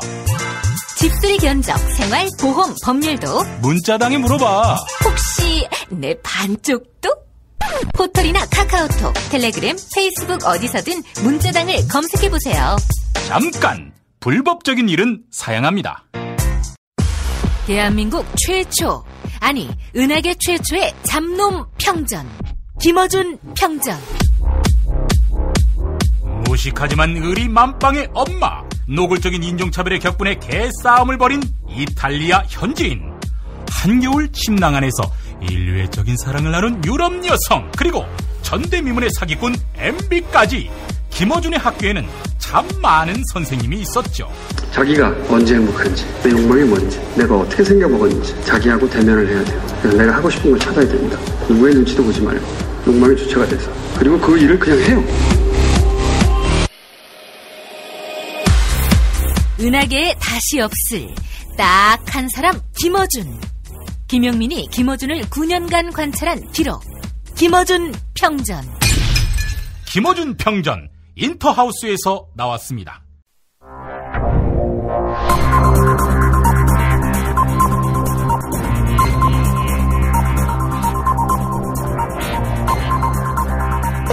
공화국 논평. 같은 사람이라도 개, 돼지 부류가 있다고 믿으시는 박근혜 동지께서는 개, 돼지와 사람 중간에 있는 쥐, 즉 이명박에 대해 강도 높은 국가적 중대 조치를 취하실 계획을 표명하시고 구체적인 공격 방침을 제시하시었다. 경애하는 박근혜 동지의 단호한 결심은 최근 벌어지고 있는 박근혜 동지 정권을 향한 총체적 공격의 원천이라 강력하게 추정되는 이명박에 대한 표독한 응징의 의지다. 그동안 우리 사회의 보수를 지탱하는 시스템은 박근혜 동지를 중심으로 차질 없이 견고하게 유지되어 왔다. 그런데 롯데에 대한 수사가 착수됐고 검찰의 칼끝이 MB 쪽을 향하자 갑자기 이 시스템이 붕괴되기 시작했다. 이명박이 했던 박근혜가 정치를 잘 못한다, 이 말 한마디가 신호가 된 것이다. 그래서 나 수사하지 말라, 날 건드리면 재미없다는 신호를 이딴 식으로 보내고 있는 것이다. 이는 박동지를 참을 수 없이 모독하고 우롱하고 천추에 한유될 망동을 저지르는 것이라 아니할 수 없다. 이는 처절한 대가를 자초하는 악수 중에 최악수가 될 것이다. 친이계는 말할 것도 없고 지금 친박 정권과 정면으로 맞짱을 뜨고 있는 조선일보는 전통적으로 이명박 지지 세력이었다. 이명박은 갖고 있는 정보와 정치적 인프라로 얼마든지 박근혜 동지를 흔들고 때릴 수 있다고 믿는 모양이다. 이는 이명박이 박근혜 동지에 대한 체질적인 거부감과 적개심을 노골적으로 드러내는 것으로서 추호도 용납할 수 없는 포악무도한 도발 행위다. 사드 때문에 열받은 중국이 한국을 핸들링할 수 있는 수단이 수만 가지라고 하듯 박근혜 동지가 이명박을 감옥에 보낼 방법은 수만 가지라 하겠다. 문자 한 통이면 이명박을 죽는 날까지 콩밥을 먹일 수 있는 것이다. 이에 대비해서 정부는 즉각 제2롯데월드에서 전투기와 충돌할 가능성이 가장 높은 지점을 롯데로부터 사들여서 그 자리에 이명박 한 사람을 위한 교도소를 지어놓고 평생 거기서 떨면서 옥살이하도록 해야 할 것이다. 이명박은 박근혜 동지에게 찾아가서 큰 절을 올리고 참회의 눈물을 흘리면서 그 자리에서 평생 까불지 않고 조용히 살겠다면서 2012년 대선 때의 비밀은 무덤까지 가지고 가겠다면서 고백해야 할 것이다. 만약 이를 거절할 시에는 박동지의 치솟는 분노와 경천동지할 탄압의 불벼락을 받게 될 것이다.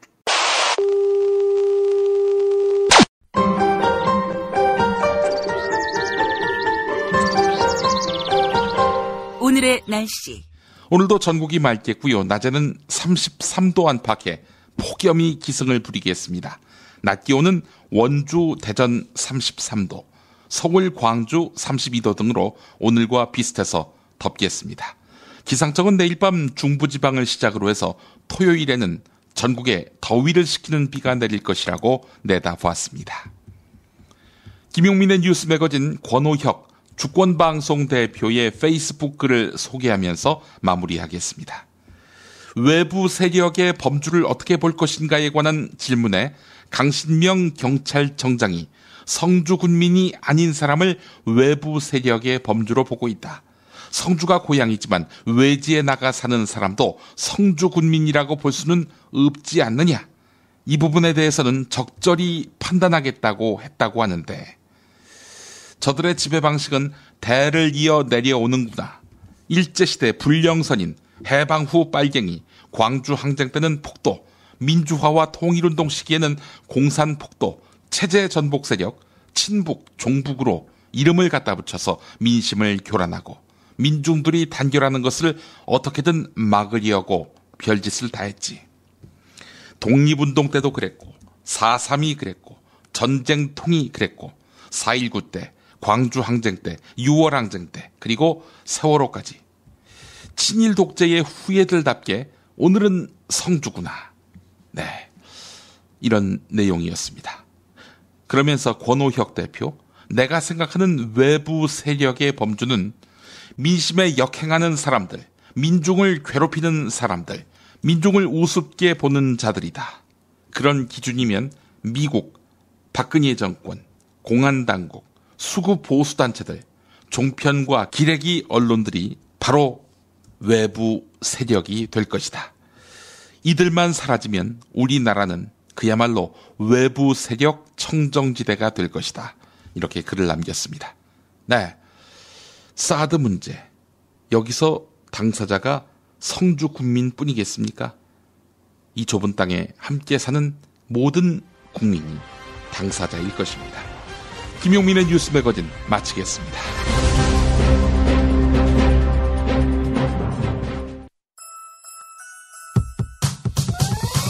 이번 방송 괜찮았나요?